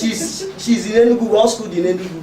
I was fire when I was in the campus, fire. But because there was no ministry to carry that, everything, you know, the adult church is everything. But if you see where youth they pop, Holy Ghost, you know, things like that. There's nothing. So that's the aspect I'm talking. I didn't go from the youth class, so I don't have much experience about youth class. That should not even be our concern. That is an aspect of where we can still train them when it comes to that level of where they have decision to make between good and bad. That is where we now hold them, and there are some certain things which a lot of us has mentioned we can. That's that for pastors today. Then pastors' approach towards the youth. That one plenty, because your relationship with me goes a long way than what you say in your mouth. I take your gesture and your action more than what you tell me. So if you don't have a personal relationship with me and you are giving me instruction, you are wasting your time. Because it's only your friend that can tell you that this thing will do bad. And you will say, yeah, it's true, bad. So my friend will tell me, say this thing bad. Pastors does not have any personal relationship with youth. Even the adult ones or younger ones, their own is to just come. Today's Sunday Light message is Jesus is coming tomorrow. This message, that's where it ends. No, hello sister, I didn't see you in church today. What happened? Oh, your mom did not allow you. Oh, you went to work. No, don't do that again. Please come back, come to church. Let me, in fact, see me after church tomorrow. You see, that relationship is not there. They lack it. Pastors, they lack it.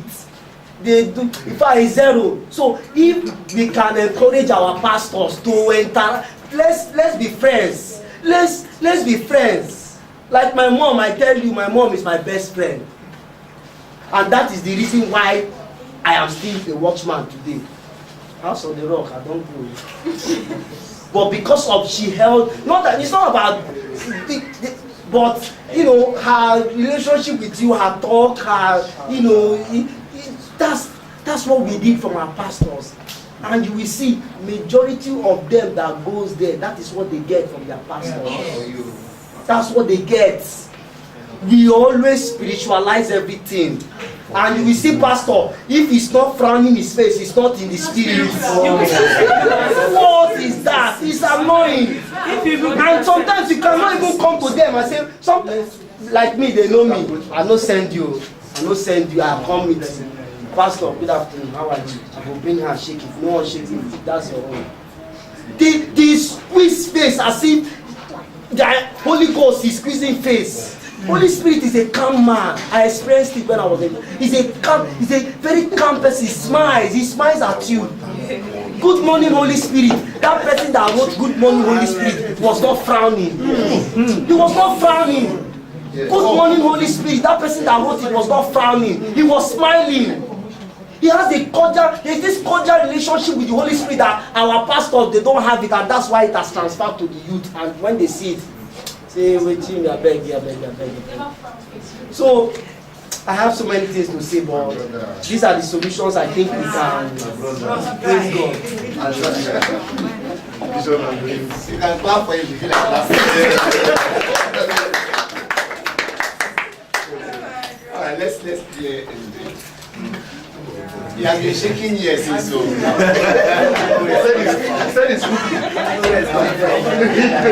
Praise the Lord. Hallelujah. I'm very, very happy to be here. Very, very happy. My name is Nsube Chukwu Robert. no more money, now Robert. Now, I'll start with this. Christianity from the Bible, the people were called Christians because they were behaving like Christ. But in Watchman today, we've turned Christianity to bondage. And it's a problem. When I came in here, I told someone, I said, I like this idea. And there's a reason I said it. I've been tamed, I've been called, I've been condemned, I've been said, as in they've told me, you be Christian like this, be born again, you are still like this, are you born again? See, you only know a man when you open his mind. That is when you know a man. You cannot know a man. I tell people, I don't know if it's a bad thing, but I tell people, I only want you to know me when I want you to know me. If you feel say you go sit down, don't look me finish, you know me, you don't miss out. You need to come, let's have one-on-one, let's talk. That is when you can know me. Let me cut it off and start the main thing. Now, you can never be, see, anybody here, if you want to make it in life and you don't add value to yourself, I'm not sure you'll be a great person. I'm not sure you'll be great. I'm not sure you will attain that height you want to get to. So number one thing, our pastors, everybody, both the youth, teachers, the leaders, everybody, they need to add value to themselves. Now somebody will say, what do you mean by adding value? Now value is in different ways. One, you might say education is not important for my brothers and sisters. Education is very, very important. The way a learned man talks to you is different from the way an illiterate talks to you. Very, very different. A learned man understands that I don't need to take your time, but let me just dish it out to you as it is. But an illiterate will start running around and running around. Before the person runs out finish, you don't know where to go. It is wrong. Our leaders need to add value to themselves. After my service here last year, I came back to the church. I went to church with kind mind when I get. I entered church. Pastor finished preaching and then he said, let us pray. This was the way I stood in church. I could not pray. I didn't understand anything in church. I stood like this. And then I was asking myself, why did I come to church? I am coming to church to add value to myself. Now, in case we don't know as Christians, in case we don't know something, you see the Bible is a standard for everything we do as humans. Everything is inside. Everything, not some things. Everything is inside the Bible. If you read well, you will understand. But we only, in this church, we only look at salvation. Salvation. But there are things that accompany salvation. That is the one we miss. It is not good. The second Sunday I went to church again and the same thing happened and I told myself, I said, how could they go to church and I don't understand anything? I know if you pray. The preaching of that day is supposed to carry me till the next day I come to church. And then the next one carries me to the next day I come to church. That way I am improving, I am growing. Not just spiritually, all around. But I come to church and then there is nothing and I look at myself and say, what thing I did do? And then it made me, I started going out, I started seeking more. See, mommy, our leaders here, those ones that will see this thing, let me say this thing. Everybody, you see the youths, they love God. Anybody who says the youths do not love God, they are liars. Because you are not there when they were pained. You don't know the prayer they prayed.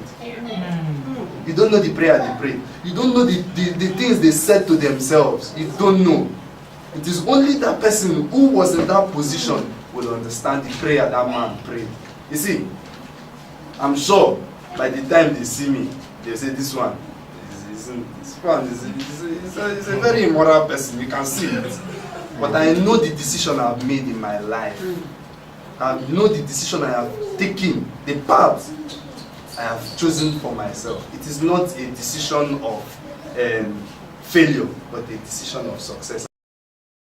I've taken that, but there is nobody there to hold them, to help them. Nobody. I grew up as a child who does not know what purpose in life is. The only thing I wanted to know was I wanted to be great. I just want to be great. And the same thing happened to the youth. They want to be great, but nobody is telling them this is how it should be. You should go like this. That leads me to something Chibike said. No mentor, no coach. Which is the truth. And you see this thing, few months ago or some months, I think last year, I came to the created. I am living because I need to mentor some persons. See, if you want to try it, just go back home. Start asking people, what is your purpose in life? This is how they will look at you. I was embarrassed. I was discussing with someone out of the church, somebody of high reputation, and then the person said, what is your purpose in life? As a graduate, I could not say what my purpose. I cried deep down. Why? There was nobody to help me. Nobody cared. They felt it was okay coming to church. You wear tie, you wear shoe, you come like this. They think it's odd. You don't know what the person is going through. A lot. It's going through a lot. You can't tell it from the appearance of the person. You can't. So you need to add value. Now, what kind of preaching do our pastors teach? Another Sunday, I went to church. I entered church. It was as if they were doing marriage seminar on a Sunday morning. It was as if they were doing marriage seminar. The pastor was all about the married people. And then I was like, we welcome be you today here. Why you they tell us? What do you want to do? We need something to help us through. We are facing different challenges. Talents are wasting. Ideas are going. Nobody is asking you for all these things. And it's bad. Nobody want to help your talent go on for inside church. Nobody want to help you. Their own is you are in church and then you are in church. Just come to church. You have to pray. You have to pray. You have to do like this. You have to do. If you don't do like this, you will not start praying. Prayer is not like that. Prayer is communication. It is communication between you and your God. I don't know if you talk to your father, you do like this and talk to your father. You do that, you don't do that. It is not by down you carry it. No. All those things, me I see it as the Pharisee life. Do and make me see. That is how me I see it. It is not a Christian. It is not how a Christian should be. When I told my sister I was coming and said, now my kind person they for them make I come this kind of thing. Because me I will tell them, they will fear. And that is the truth. Many persons want to talk, but thank God this room has been made, and this is why I am talking from deep down. I am pained. Every now and again I laugh. You see, I laugh, I jump up. There's a reason why I do that, because that's the only thing that gives me happiness. That's the only thing that helps me live my life. Now, your pastor don't even know who you are. Your leader does not even know who you are.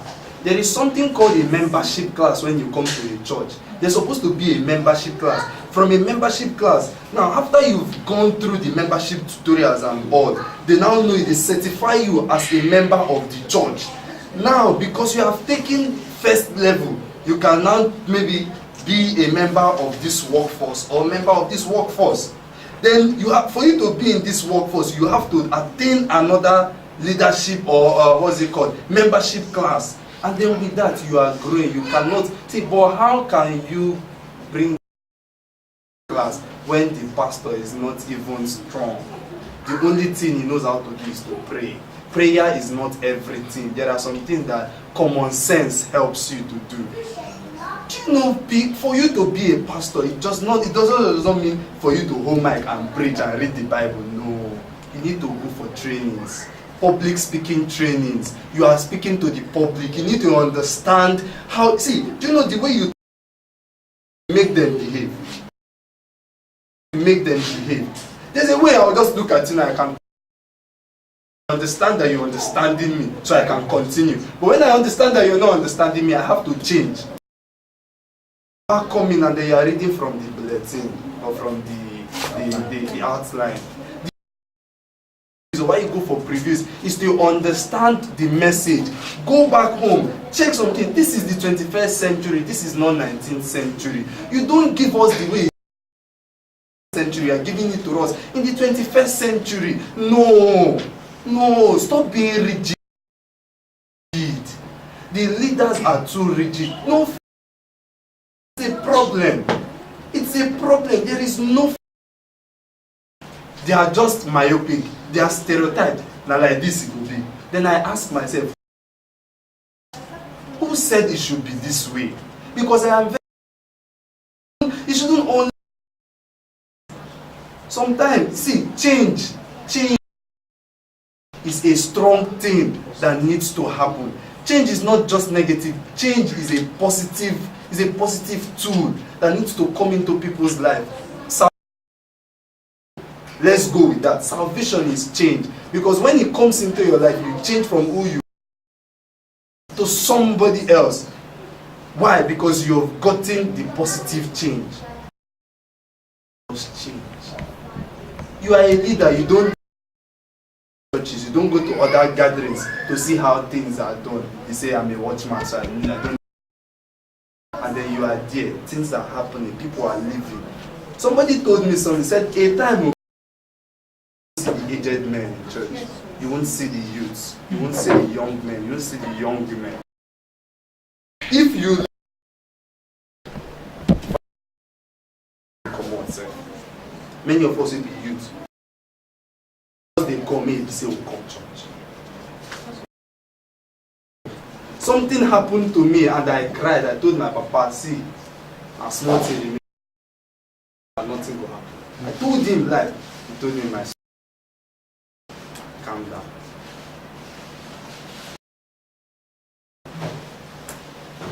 We need to change. That is just the simple thing. We need to change. Change from the stereotype to laws and rules that you have laid down. Jesus Christ that laid it down. Was it Jesus Christ that told you in your dream? No. He didn't. There was no place in the Bible it was written that way. We read the Bible day by day. But do you understand that many of the pastors don't even understand what they read? Different thing to you. And you carry that, if it is an illiterate, it carries it in that way. And that is why you see many of the anyhow. Why? Because of what they understand from the preaching of the minister. Live their life, which is wrong, totally wrong. Totally.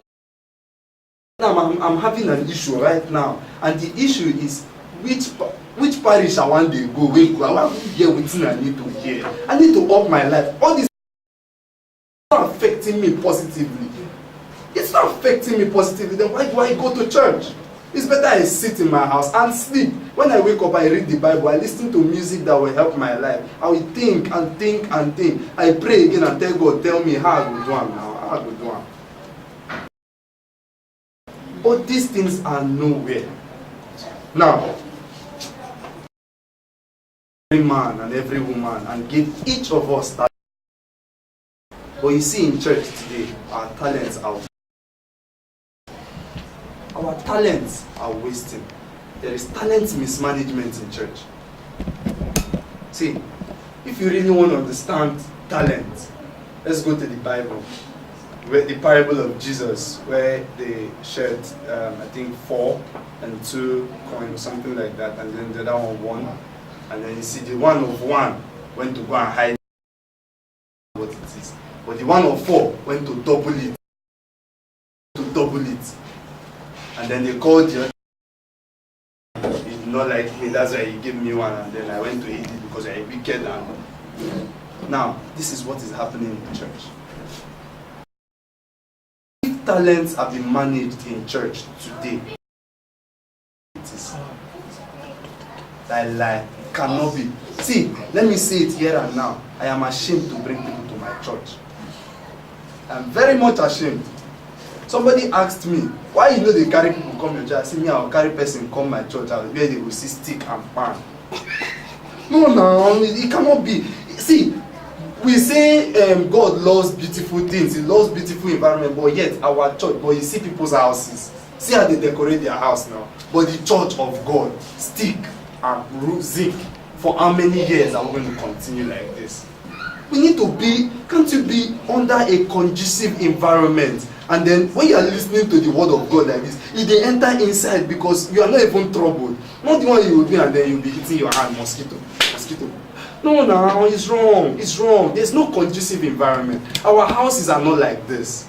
So why are we going to allow the church of God to be that way? And people will come.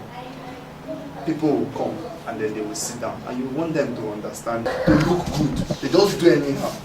See, you've sent a wrong signal. That is the truth. You sent a wrong signal to me. That day, I will just be in that church because he invited me to church. Nothing else. If not, I'll carry my bag and go home. Let us make the house of God. Let's make it good. Not a sin that you come to church and the place is AC tight. It's not. People don't want to come church only because of AC. They don't get AC for us. Maybe they come church the one with the church. I'm telling you, because of it, they want to come to church just to come. Because they know that at least AC will be. This week I feel not go where AC will touch me. But because of that AC, they come to church, and once you dish the word, they get it. Why? Because they were in church. They are not absent-minded. So you have to make the church of God conducive. Let the place be okay. Now, I still go back to my talent management because it is a strong thing. Now, do you understand? A child who knows how to handle social media, and then nobody is there to teach him, nobody is there to help him. And then the person, somebody outside sees his work. I say, Ross, if I like you, come work for me. And you're working for me, maybe the criteria you get is you have to come to my church. Will the child stay or go? The child will go. Because somebody saw his talent, understood what the talent can do for others out there. The person took him.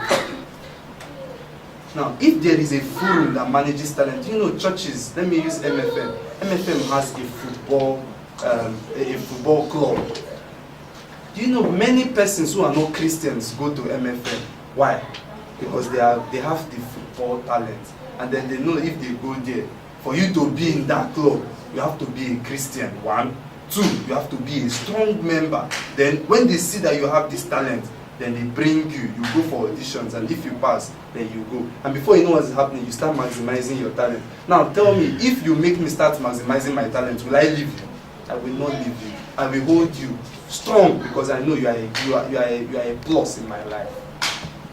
I will hold you strong. There should be a structure, a talent-based structure for these youths. Many of them know how to Photoshop. They will Photoshop you like this. When they finish Photoshopping, you think you are outside. Now here you do. It's everything. You are here.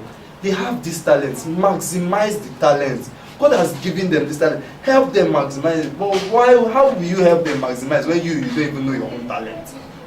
You don't know your talent. So first things first, it comes from our leaders. Let our leaders go back home, sit down and start asking themselves some questions they've not asked themselves. Instead of you condemning the children, ask yourself, how will I be profitable to this person's life? That is the first thing you have to do. Once you understand how you will be profitable to this person's life, you will start doing it. Now, if you go through a membership class, now because I know you are a member, I would send some pastors to monitor you, to help you out. And then when you have a pastor over your head, a pastor that understands what it means to be a pastor, no say I will tell you something, you can't go tell another person. No. When he understands that, then I can come and tell you anything. And you might just help saving somebody who is about to commit suicide. I'm telling you, you might help somebody who is about to kill another person, maybe because the person don't have strong thing. You might help somebody who is about to go and commit a strong fornication somewhere. You might help the person. See, something happened to me in school. I went to church. That Sunday, that Sunday, one mumu thing don't enter my head. I don't plan to say anything I want to do. Nothing will happen. I went to church. And I sat down in church and the pastor preached. After preaching, right there in church, my mindset changed. Right there in church, my mindset changed. Then I started being afraid. I said, imagine this kind of thing I want to come here on a Sunday. God punish me. Jesus, come talk to me. Right there in church. I don't need anybody to convince me. I retraced my step. What kind of teachings do you give out? What kind of teaching? Is it everyday salvation? Why can't you teach? Maybe that day you come, you teach about business. See, if the people in church, they do not prosper, will you see anything to do? Anything you want to do in church will not work. Because if you say donate, nobody will donate. You are not prosperous. Now you will tell me I never. How you go tell me I can't help another person I never even help myself? No, now teach. Let it be. As in, you move every now and again. You touch the different areas of life. The people need to be touched. They need to be touched. Different things are happening. Move away from that. Move away from that. You go to, what is it called? Seminars. What kind of seminars do we do? Our sisters, they are there, they are dying. Nobody to talk to. Nobody. They are there, they are dying. Big time. Why? When did we start talking about sex in church? Of recent. I just came to last year YouTube, and I said, thank you, Jesus. Are the kind of things you should be teaching these people. Sex education. There's a reason why there's sex education. It is to tell you the dangers of those things. It is something that you know you abstain from. If you don't know about it, you cannot abstain from it now. I have a friend who is just 19, but this girl cannot do anything bad. Do you know why? Anytime it comes to it cannot, because the mom is always there to tell her. She will go back to, do you have a close relationship with your leaders, with your parents, that you can tell them anything? No, you cannot tell them now, because if I tell my mama, they will carry me go meet pastor. Pastor will not even know whether I don't chop for 10 days. He will come and talk. Who are you? Something happened last 3 weeks. A pastor from nowhere, my very good friend, called me on a Monday morning where they also called me, and then he said, first thing I heard, I don't even have his number on my phone. First thing I heard was, did you go to church yesterday? What was yesterday stopping? Where are you? Are you in Surulere? Are you in Alagbado? And I laughed. I said, who is this? My mind, the next thing was to end the call. If not that he said his name, I would have ended the call. And that is the truth. I have been outside school, you didn't even care. You don't even know how I've been faring for 3 good years. And then you just called me because you didn't see me in church. And then you called me and started lashing out. What was the message of yesterday? In fact, come and see me in my parish. You don't even know if I have the money to come to your parish and see you. Can't you call me and let us discuss? Can't you come and look for me? If the fish no gree come, go find the fish now. It's as simple as that. Now, last thing, and then I sit down. See, I came here fully loaded. The last thing is this. We don't have love. Without love, there is nothing else we do. Love is the principal thing. Love. Why I continued in Watchman in the campus was because I saw love real. Have you ever asked yourself, why will a youth go to the campus and come back and still continue in campus? You don't graduate for years. Why? Because there is something he's seeing there that is not seen. Now the love self don't even die. Campus self don't die. It is dying. We are not seeing it again. I'm not seeing it again. It's dying. So where do we go to? We leave youth class. Come out, we go campus, we see the thing is working, and the next thing now is dying. Is it the adult class that they don't even care about us? Is that where we will go to? No, now. No. So let us see. First things first, the pastors, they should love us. Let us love them back.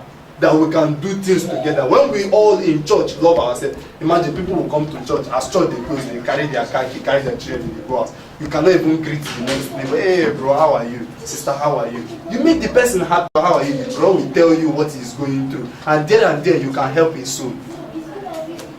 It is not all persons in church that are saved. 90% of those in church are. They are just in church for being in church. That is the truth. Now, many people don't want to say this, but me, I will say it. Music. You see, if you want to catch people, music. I've been asking, I wasn't born in Watchman. I saw things the way they were. And I've been asking questions and nobody has been able to tell me why some kind of instruments are not being used in the church. I've not seen any reason. Fine, even if it's not being used, I know what some churches do, even if they don't use that instrument. You see the piano. You see piano, you can do everything with the piano. I don't see a place where all these things are seen. I don't see. So even if there's a problem, I believe our leaders should call, as in there's something called explanation. Tell the people why things are not done this way. When they understand, they can carry the same vision you have. And then once they carry that vision, they will tell another people, this is the way they do. See why I know good though. See why I know good. It does not mean now the pastor should always be doing it. It does not mean the pastor should be doing the thing every now and again. See, if I equip you all here now, and then I share my vision, I give you my vision, you buy my vision, you understand it. Before you know what's happening, within 1 week I give you, see this compound will be filled up. Why? Because you understand my vision, you carry it at heart. So this is it. Christianity should stop being a bondage life. We should stop being in bondage.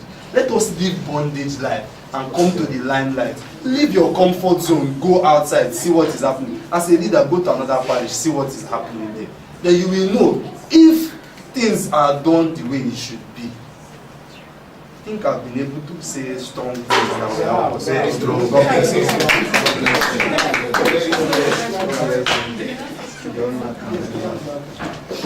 Okay, praise the Lord.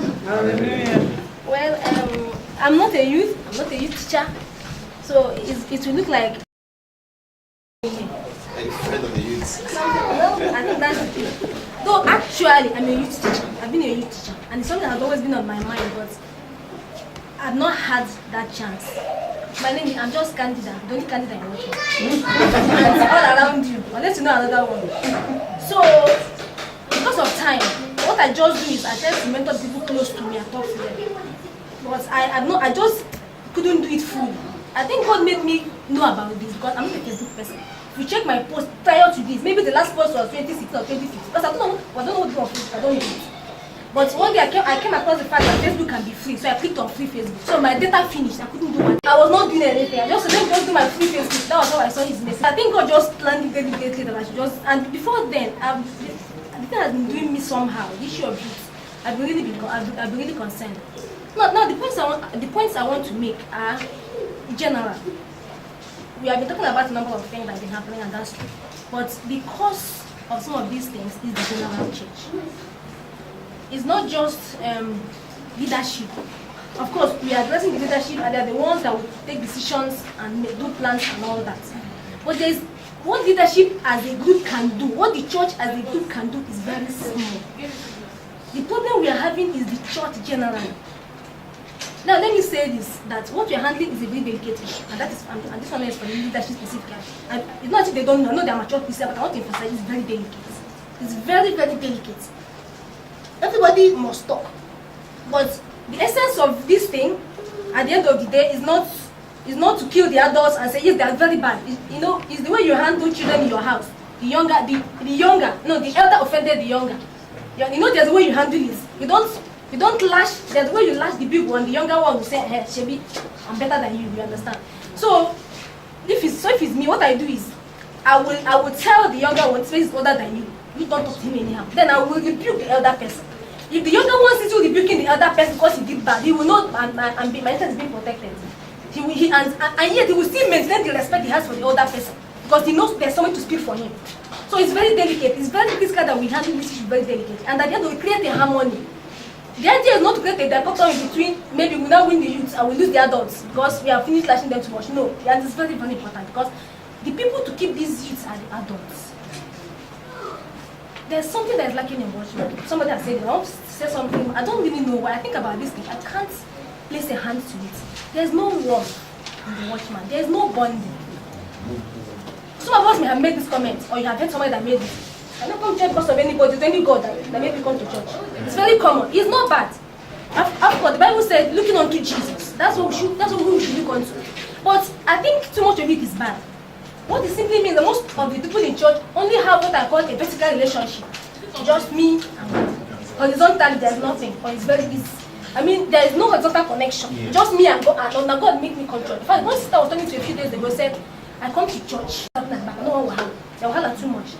She sits, and that's where she sits even if she comes late, she just goes straight to the church. She sits down there. I beg, this church, this parish, I don't even understand it. And I don't know, it's not good. And you talk to the next person in the same church, he will tell you, this church people, I don't even understand it. In fact, I don't even know. So I was asking one of them one day, I said, this person, let me say the name of the parish is, let me call the name now, okay, XYZ parish. This person will say, this XYZ parish, I don't even understand themselves, I don't even know what they do. This person said it, and I called one person and said, please, who is XYZ parish? Is it the breeze?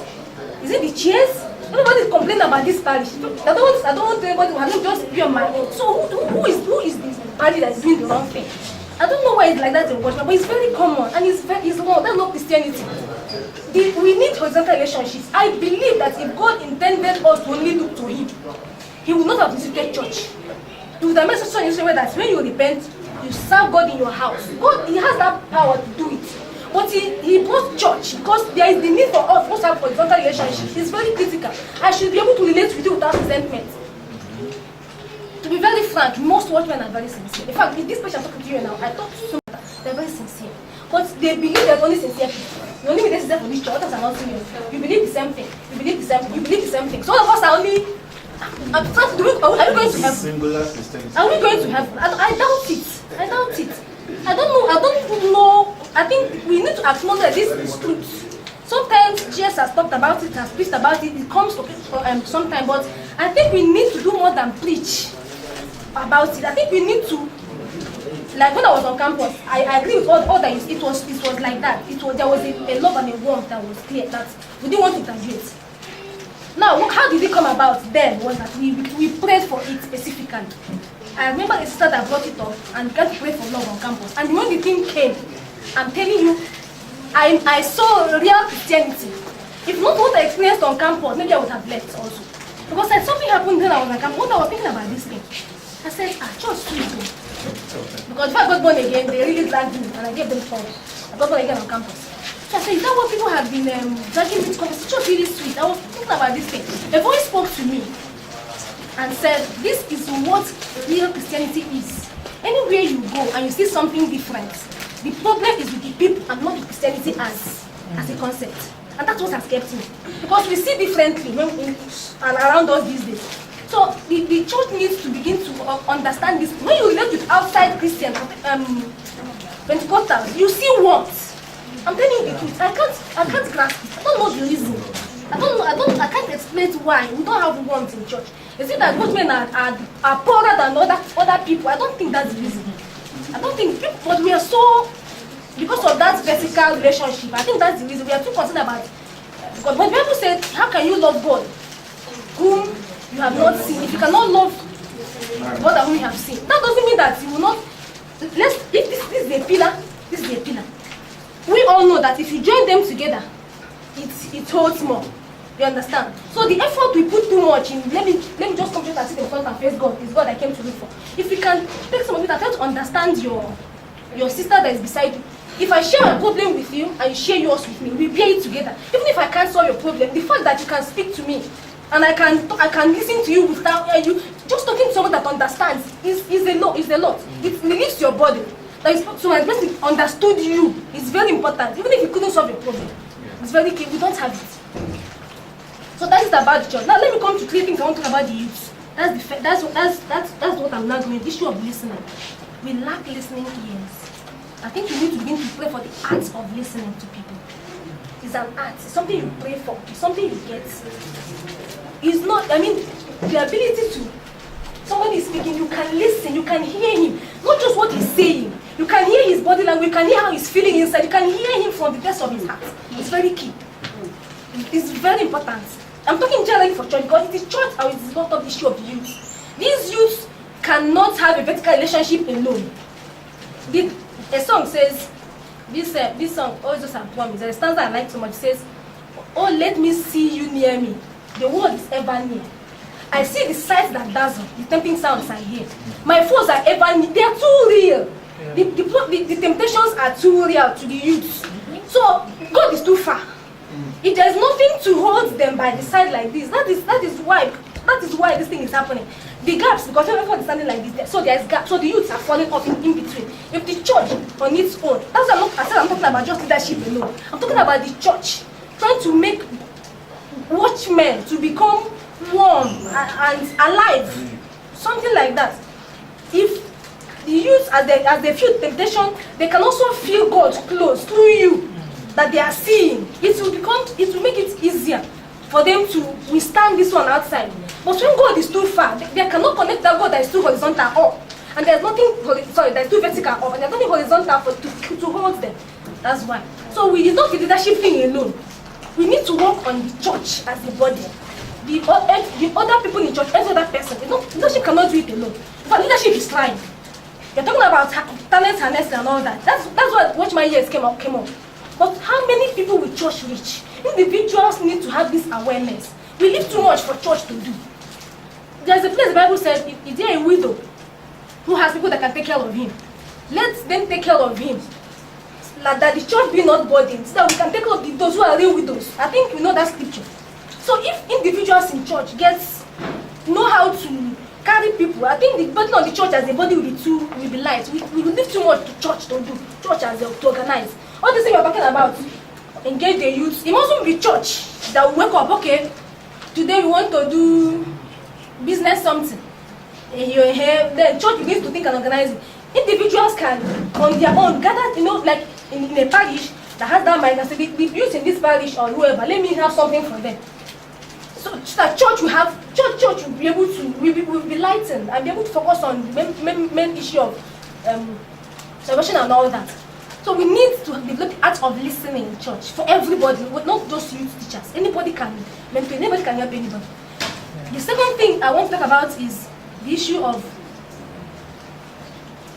it's still like centers on the same thing, but the concept of noticing people. A lot of people come to church, we don't see them. People in church are familiar strangers. You can recognize the person's face. You understand? But you don't notice him. You don't know him. You don't feel his presence. You don't feel his. I mean, we don't notice people. A lot of youths in church are crying to be noticed. They want you to notice them. It is not only when they do not wear good clothes. It's not only that. Notice them as human beings, as people that have dreams, that have things in their head, that can talk. Which, and like I said, it's not only about pastor and Euclid alone. Every watchman, we need to be woken up. They want to be noticed and talked to. It's not just when they do something or maybe sleeping and somebody made that comment is very. I didn't think about it, but it's very clear. Most of our messages these days, frankly speaking, you hardly get anything. Outline. I'm telling you, outline. It's like they're so concerned with reading the outline meticulously and reading all the scriptures, the way it is written, and just download it back. Frankly speaking, at the end of most messages, it is you that, because at least you have had some knowledge now, you must play something. You must play something. But the fact is that the message itself, you cannot grasp it, you cannot put it, I'm telling you. together. Exactly, cannot relate to it. So we have to do something about that. So the issue of giving outline and all that, we really have to do something about it. So I was talking about noticing people, so that is it. People need to be noticed. And these things, I think, it's for us to acknowledge we have a problem and stop defending it. Watchmen should stop defending. Don't say, we should stop defending. It is not good. We should acknowledge we have this issue. Then the last one, the issue of suspicion. I know we have talked about it in so many other ways, but I want to emphasize on it. We suspect these people too. I'm not saying that these are good, they are not. Okay, they are, sorry. No, I withdraw that completely. What I'm saying is that somebody said that they love God, and I believe that completely. They are not perfect. Exactly. Let me use an example. Because there's something I do. Anytime I want to relate to the youth, I want to go to the barest minimum. I was talking with a boy. This boy grew up in lodges. Beginning to the end, I opened his phone. I saw Lamido. I saw all these people. I opened the way he reacted, I knew he was developing resistance. He was waiting for me to act. And I knew acting will never work. I told him, I'm not killing anybody. It's between me and you. You understand? He relaxed. Immediately I said that, he relaxed and he smiled. And I knew I had won him. I said, you see these things. But to be truthful, this boy still had a sense of decent. I didn't see any decent music or picture. It's just that they were worldly things, you know, all these worldly music, you understand? But I didn't see any nakedness, I didn't see any all these rubbish, no. Which means that he still has some restraints, you understand? Now you see this, you scream, you don't spoil finish, look at you. If even you will go for lunches, where you see all this one, you know one way you don't do before. And then I go and tell the mother. In her mind, the boy don't spoil. Like somebody said, you can't go past. The pastor doesn't even understand what is happening. They will laugh the boy, put him in suspension, kill him, slash him, and that's the end of it. I told the boy, see, between me and you, from now on, I'm checking your phone. I'm not touching your phone. You're going to believe them by yourself. And I hope you know why they are not good. And he said yes. I said fine. Just two of us. You delete it. Anytime I see your phone out, the boy is very free. Can give me his phone because he knows I'm not going to overreact. He knows I will, and as I guide him, he now can understand by himself that even when he's alone, he knows what he's not doing it because I want to please my parents. He will simply begin to hide his phone. There is not a relationship. Yeah, exactly, and that's what I do. So we should stop suspecting. Not immediately you see a youth does something bad, and like I think this is what we should tell our people.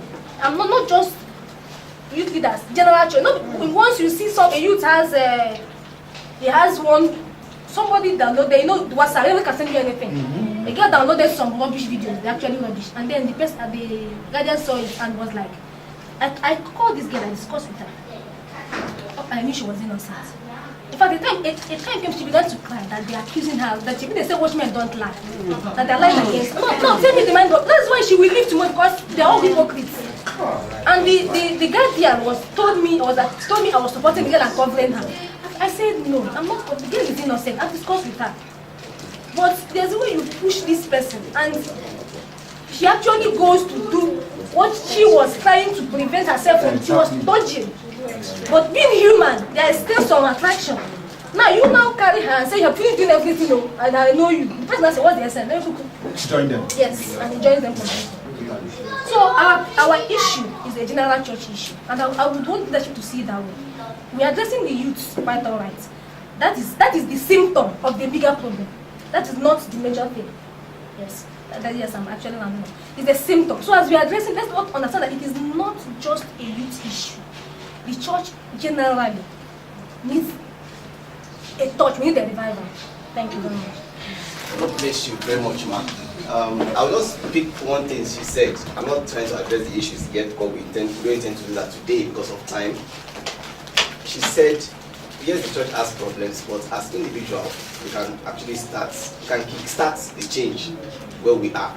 Especially for those of us who are still within the church. I think right now I'm the youngest parish pastor in Lagos Diocese. And I looked at my place and I discovered that we've been having sisters program. Nobody has a brothers program, ever. So I told my district pastor, I want to have brothers program. Initially I didn't allow it, that was last year. I didn't make any noise, I just kept quiet. Late last year, I came up again because I planned my program ahead. Sir, these are the programs I want to have for next year, and brothers program is part of it. What are the things you want to discuss with the brothers? I gave him the topics from 2018 to 2020. All the topics we are going to be discussing. God helping us if Christ tarries. And all the resource persons I intend to invite, and everything. I gave him the program as it will be. And with that, he said, okay, you can have it. You know what surprised me? When we printed the invitation card for publicity, it was sisters that collected the card. Not the brothers. Sisters took the card and went out for publicity. And one of the people I met, the newcomers, we had 13 newcomers that day.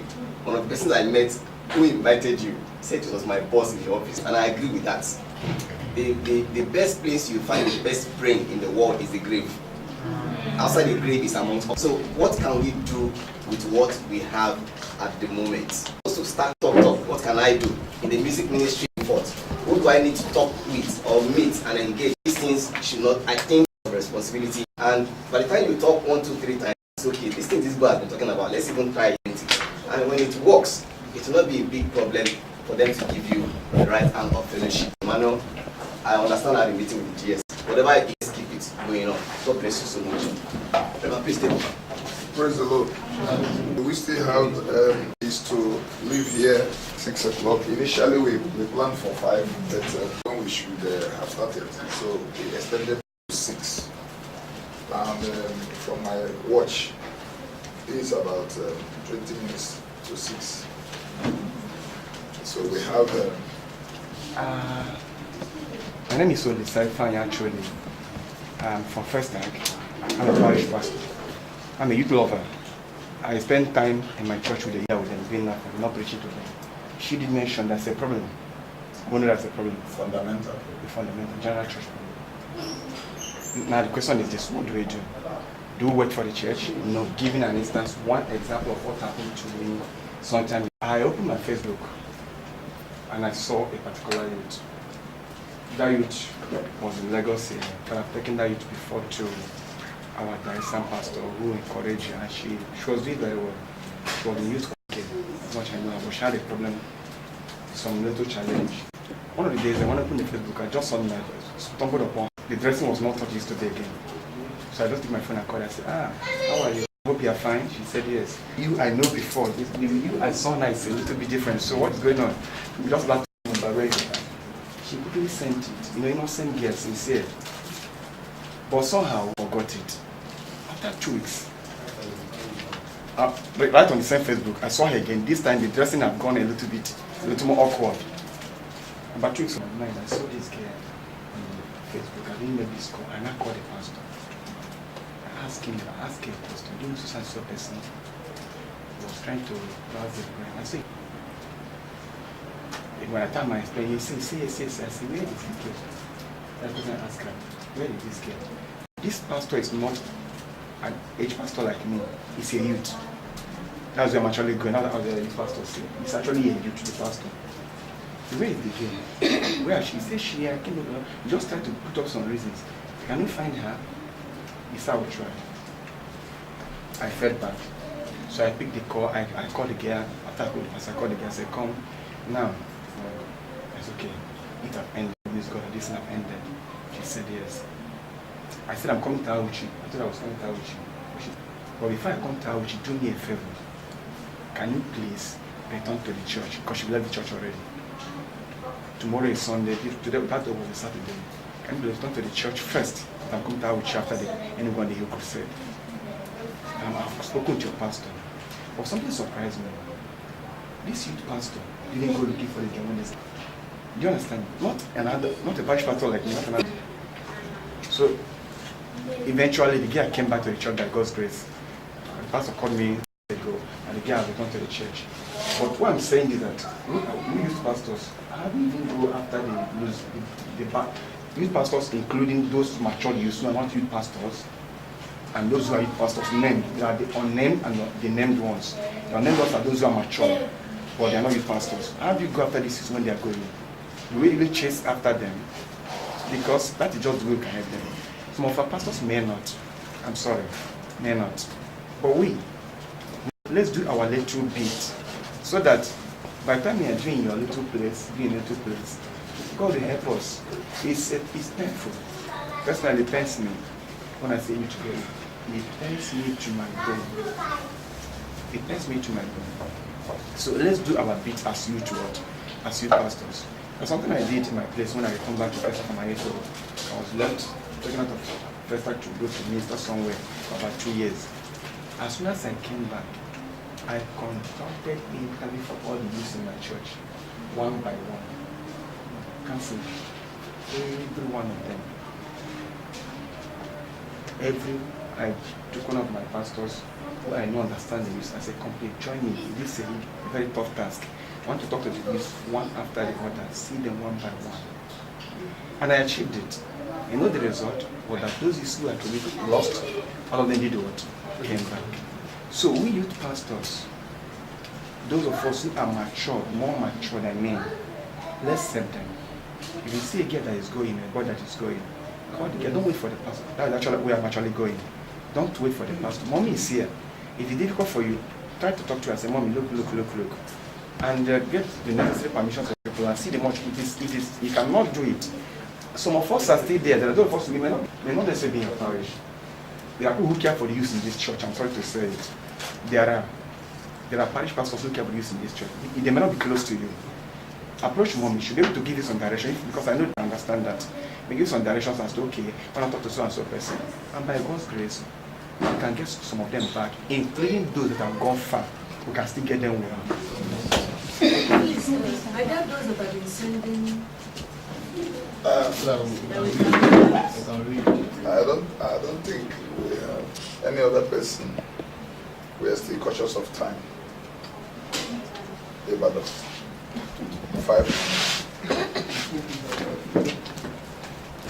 Praise the Lord.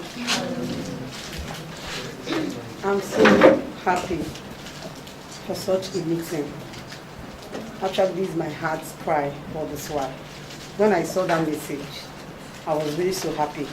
And I think, thank you to Bob Victor. God bless you.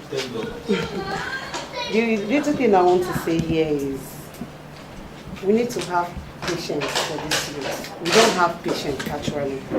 And we keep comparing, giving examples of how we were growing up. If mommy tells us the way she grew up here, and she's using it to preach to this present youth, she will not be getting it right.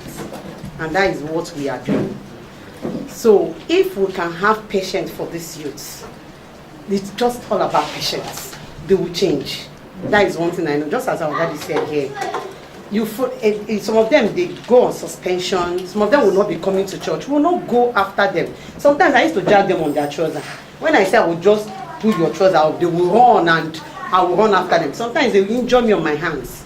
I go to their house, pick them from their house. On Sunday morning, I will not be in church. I'll go to their, when I find out that I didn't see this youth in the church, I'll go to their house, drag them on their, sometimes I'll say we enter bedroom together. And when I say that, mommy no, they will go and prepare and we'll go to church. And before you know what is happening, you see them coming back. And again, I understand Pastor has been so helpful in that aspect. Will I say since last year, he's really giving attention to the youth. And he's correcting a lot of things. Yes, Ibado, yes. He's really giving attention to the youth this time. And he's correcting a lot of things. On mommy, there's something I want to answer again, is our dressing code. Concerning this health thing, and you will be talking to a youth, don't use this, and we don't even know our stand. Are we using thread? And they will tell you the thread is attachment, who is attachment, so what is the difference? So what are we to use? Let's make it a standard, so that these youths too, they will know. So when you're talking, you have points of what you're telling them. One other thing again I want to say is calling the youth's name. Even if a youth is possessed, we should stop telling them that they are possessed. We call them names a lot. And I have a youth. These youths, they work in group like this. These are children of 14, 15, 16.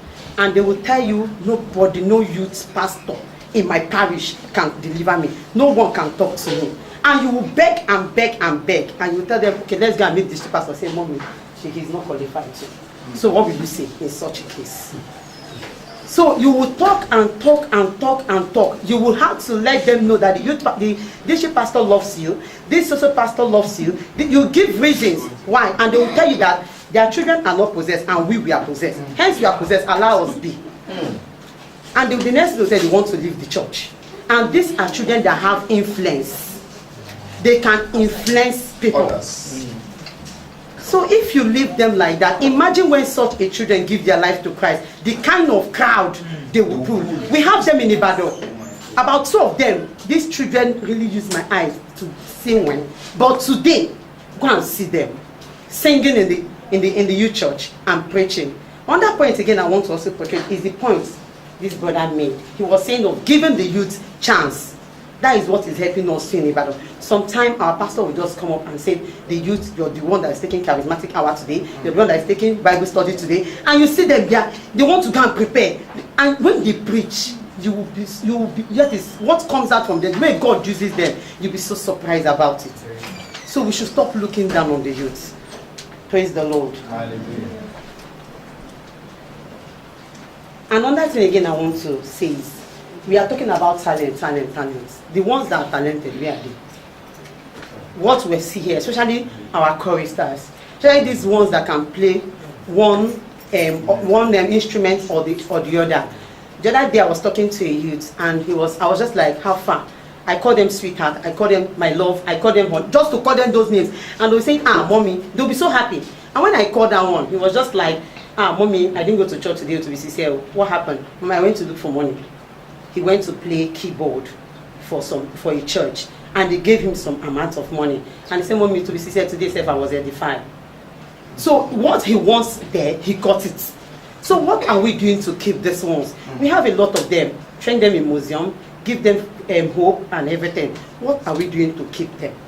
I was saying the other day, I said very soon, I pray and I'm begging God that we will not lose one of our, one of our saxophonists. I pray we will not lose such people. If we didn't look for what to keep them, we need to look for what to keep them. Praise the Lord. One more person. I thought, Everybody want to talk something. I thought Sunday was coming up. Okay. He's out. It's out. Okay. Oh yeah, let's hear you. I actually wanted to, somebody sent me a message I shared with you. The young man from Owerri. I actually wanted to read to, but if we don't have chance for that, we'll leave it. We have got enough already in-house. But the young man cried, short. He came with tears. The message very long, in batches, complaining of one thing or the other. I think maybe, we didn't discuss that matter very well so that you can liaise with the assistant about that worst case. So, go on. Very quick. I'm okay, Favor. Most of the things I want to say, some people have talked on it, but mommy, I want to talk to you. I'm from Ojozu. So I'm surprised that I'm the only person from Ojozu here, but when I told our youths that I was coming for this meeting, because I never planned to attend because I was in school. But when I went to school on Thursday, our exam was postponed, so I came back home and decided. When I told them I was coming here, they said it's not something I'll just come here to talk. It's something they want diocese to come and like, what we the youths are facing there is just too much for us. Our coordinators, I'll say we the youth on our own. Our coordinators are not people we can talk to or confide in. Sometime last year, many things have been happening. One of our youth sisters, I thought the matter got to Brody because she was involved in one marriage issue. She was 17 or 18. Her father forced her to. Where is she? She's in school now. Her father was forcing her to go into the marriage because the man was wealthy. So that period, that was when I lose confidence totally in my coordinator because she was the only hope we had to help us settle that issue before it got to you. So we went to her house. She told her what was happening with the bruises on her body. So she said something instead of her encouraging us, because that sister was seeking for admission. She was now telling her that if not, because the brother is not a watchman or is not a Christian, she would have told her to go for the marriage. I was surprised. I said somebody of 17 years. I just came out of secondary school. She said some things, I was angry and I told the sister, let's leave the house. So we left the house. That period, her dad never wanted to see her in the house.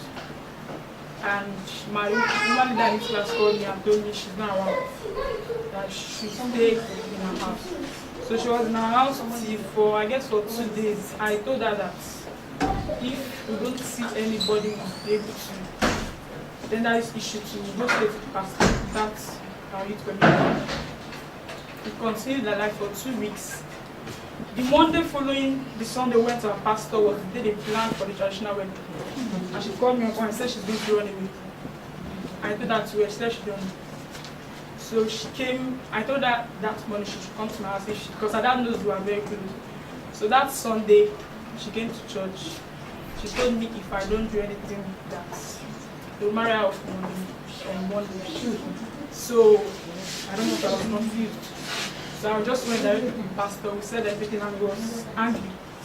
Now why has this thing been going on? We don't know. We told him it was from the coordinator. So he sent for further. They went to the house where the matter was resolved before, because God said they were coming to our house before the ended the case. After then, many things have been happening. When I remember them, I would feel like crying. Because when it comes to attention, we don't have it. If we try to, okay, let's see what we can do to give a change. They will just say a lot of nonsense and condemn what we're trying. After the youth week, I saw something that was encouraging. So I called some of the youths. I told them this thing that happened in the life of the youth, we'll not just let it die. Let's know what we do with the help of one of our coordinators then. So we started prayer meetings and other things. We're going on, not till almost one of the days I came to church. Our coordinator herself was discussing with another coordinator because I was close to the man. So she was saying that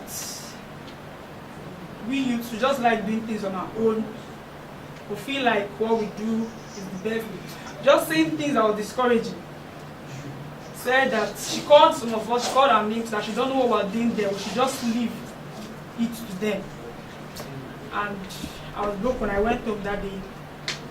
I told them anything that concerns youth ministry, I'm not going to church. There was a period in time they closed our youth class. All the youths were going to the other church. If you go to the other church, if you want a best seminar on marriage, just come to my parish. Because when we are there, even when praying, pray for your wife, pray for your husband, we the youth, we form a platform that will sit in one particular place in the church where we can be able to communicate ourselves when the situation is going on. The brothers may be at this angle, just the sister said. And when this thing continues, the youth stop coming to church. Okay, we should go back to the youth class. They'll fill it with children and say the youth should stay there. They say they cannot stay with children. The message they are giving there is for children. The youth stop coming to church. Well, if we have challenges, there was last year I really passed through many things because that same last year I lost my twin brother.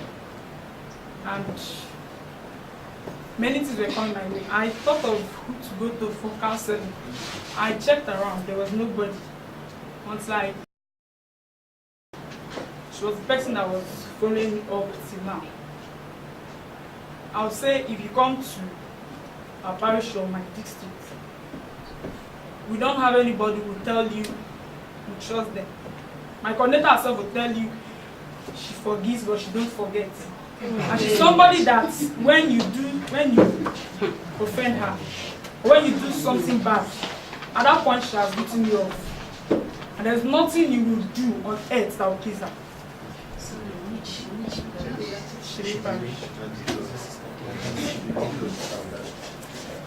So the things we are facing there is just too much. I don't know. Many youths. Yes. Youth coordinator. Yes. How long has she been there? Because I know that she left Lagos Diocese before. Later she came back. What? Mommy Eku. I'm not sure she's regular. Franca. I doubt if she comes to Franca doesn't come to this. doesn't come to every. Franca have left for long. She shouldn't even be there. I don't think she should be We don't even know about her. So I don't know. Youth, by the talking youth, we are ready to work. We are ready to serve God. The people to follow us up. Like I said, they're not qualified.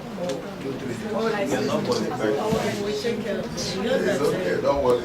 That's what I know that you people have my number. A number of times they've done things that made me wanted to call. But I'll just look at it like I'm passing my time. sincere. I come openly and I announce my numbers. Because of you youth, I got 4 numbers. I said, just flash me. That's what I've always told you. I will take care. Praise the Lord. Hallelujah. Praise the Lord. Hallelujah. You know, if we continue to talk, we will not leave here today. It's heartbreaking actually to hear all this. But then that is the essence of the meeting. Let the heart be broken and be mended. So let us bear the heartbreak, and then very soon we'll mend it. I want to say this. I think we will round off now, but I want to say this. I don't know, I don't know. If we tie qualification from ministry to education now, we cannot say that all the people that are coordinating or pastoring are educated, but some are doing very well without education. Yes. If we say family background, then people like me should be doing what? Those that shook hands with poverty and married poverty. Then call it like lost. And Pastor Meritus or Pastor Mike. We were here. We tell you the story. So now, if you say background, if there are people that background should affect, I think I should be prominent in that list. But unfortunately, it is a systemic problem. Number one, from the beginning, there was no a system. There was no system in the system. Do you understand? Our church came with serious zeal to preach to Roman Catholics, convert them. Eventually, it became a worldwide ministry, and there was no proper streamlined process of reaching the world and reaching individuals and all that. So, leadership is only by availability, not by qualification. And that is the case. So we are still battling with leaders that were put in place in an unsystemic system where nothing was prearranged before those elections were made. And that is why we call it a systemic problem. It's a fundamental church issue. So, Sister Candida said, this is a symptom of the major problem. But now, we are not looking at the major problem. Let us cure the sickness that is troubling that part of the body while we wait for the whole body to receive antibiotics. So, meanwhile, the areas that relates to the youth ministry, by the grace of God, I'm a zonal coordinator.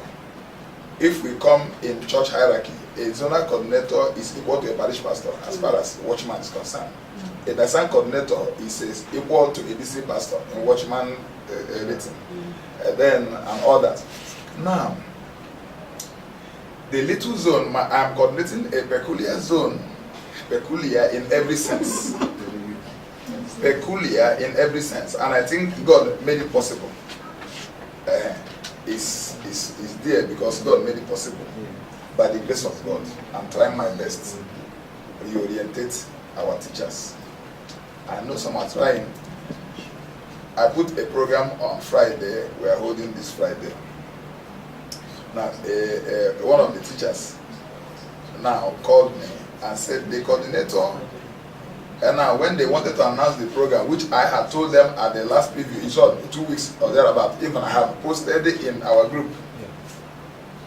You know, now you are asking that you don't think whether it will hold or not, and you didn't call me.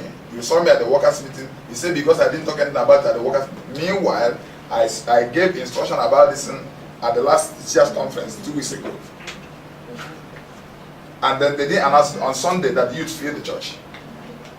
Then on Friday night, I will be the one now to preach to myself and shout and go. So that is the problem. So it's the system. Am I going to kill him? I won't kill him, but I will call him. I put some people on hold Now I came into a zone that I didn't know. I now know the zone more than even teachers that are there. I now relate with the youths more than the teachers there. Now, as it is. If you go to my car, I seized the 3 phones from 3 grown-up girls. With all pleasure, they give it to me. And I told them, don't ask for it to see the condition, see what you're going to do. I caned them. They let their teacher cane. They wouldn't even kneel down. They knelt down and received the cane, cried, and I wiped their tears, and I started my talking. After talking, now they gave me their phone, removed their SIM card, and gave me the phone willingly, and it's there. Because their problem is their phone. Grown-up girls, at least up to 20. Their problem is the phone. They willingly gave it to me. I didn't coerce them into it. And they are not asking for it. They are not calling me on the phone and saying that the phone, you know, because of relationship. But there are teachers there. So it's a problem that gradually the youth ministry, by the grace of God, it's not because mommy is here. I have been saying that the youth ministry, as far as I know, in this Watchman, is the most active. Any ministry that is active should come and tell us what they're doing. We are, what are they doing? We are very active. We are very active now. You know the reason. That ministry is demanding. Sister Kanda understands better. You know, I like the approach. This thing is very critical and technical. You know, it's a technical issue. Handling youth matters. Are you getting me? It does not stop us from bouncing on the people that we are going to bounce on tomorrow for the wrong reasons. Are you getting me? But you know, you have to just be a bit of here and a bit of there, and then do it this way until you get it right. And that's what we are doing. Bouncing when we should bounce, and then, you know, relaxing when we should relax. We are trying. Now, if this post didn't come, if you look at that post, go to Facebook, you can check, search the title of that post. You see that I made that post first in 2015. So I just updated the post because that is how I felt. That thing you saw me do is. I got born again at 17 years. Today I'm 50 something. It has not been a bed of roses. Things that would have pushed us out. Every generation has its problems. They will battle it. So you can battle it. Don't just look at it from one aspect. That thing you were taught, salvation, sanctification, Holy Ghost, but every youth program, please put it in use now. It will deliver us from all the other challenges. Talk to others. My phone number is not hidden. I announce it. I have to get 4 different lines so that you don't say anyone is difficult to reach. So let's come back. Go and bring them wherever they are. The last teachers meeting 2 weeks ago, we have recovered them spiritually. Now you go out there, bring them. We clean whatever it is. We heal whatever wound. God has given us that talent. So get them. Give us their numbers. You have tried your best. Give us their numbers. If it is getting employment, God will give it to us. If it is money, God will give it to us. But as for returning, they will get fulfillment. A watchman is a watchman anyway. Find out where they are. They are not actually satisfied. They are still longing for their place of death. So let's go and get them. The Lord will help us. Amen. So after now, whatever, Facebook, let's keep talking. Single and married. Single and married. Single. Whatever, whether man. For how you led us from the noon to this moment. We appreciate you. We know you care. If we as humans think where we are thinking that, then we can imagine what your thoughts are like. You want all of us saved, all our children. You said to our daddy in ministry that him and his children are for signs and for wonders. These children are we and those following us, those behind, those are coming up. So we say, let all the glory be given unto you. Thank you because you're faithful. Your word rightly said that except the Lord build a house, that the laborers labor in vain. If If you don't keep a city, the watchmen, they watch in vain.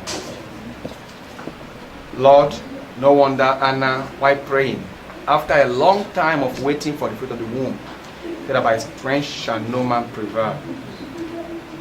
Lord, in all we discussed, we ask that your hand of mercy will rest upon us. Amen. We follow her counsel, her guide. We shall bring us to that promise. Amen. Thank you because you're faithful. Thank you, Lord.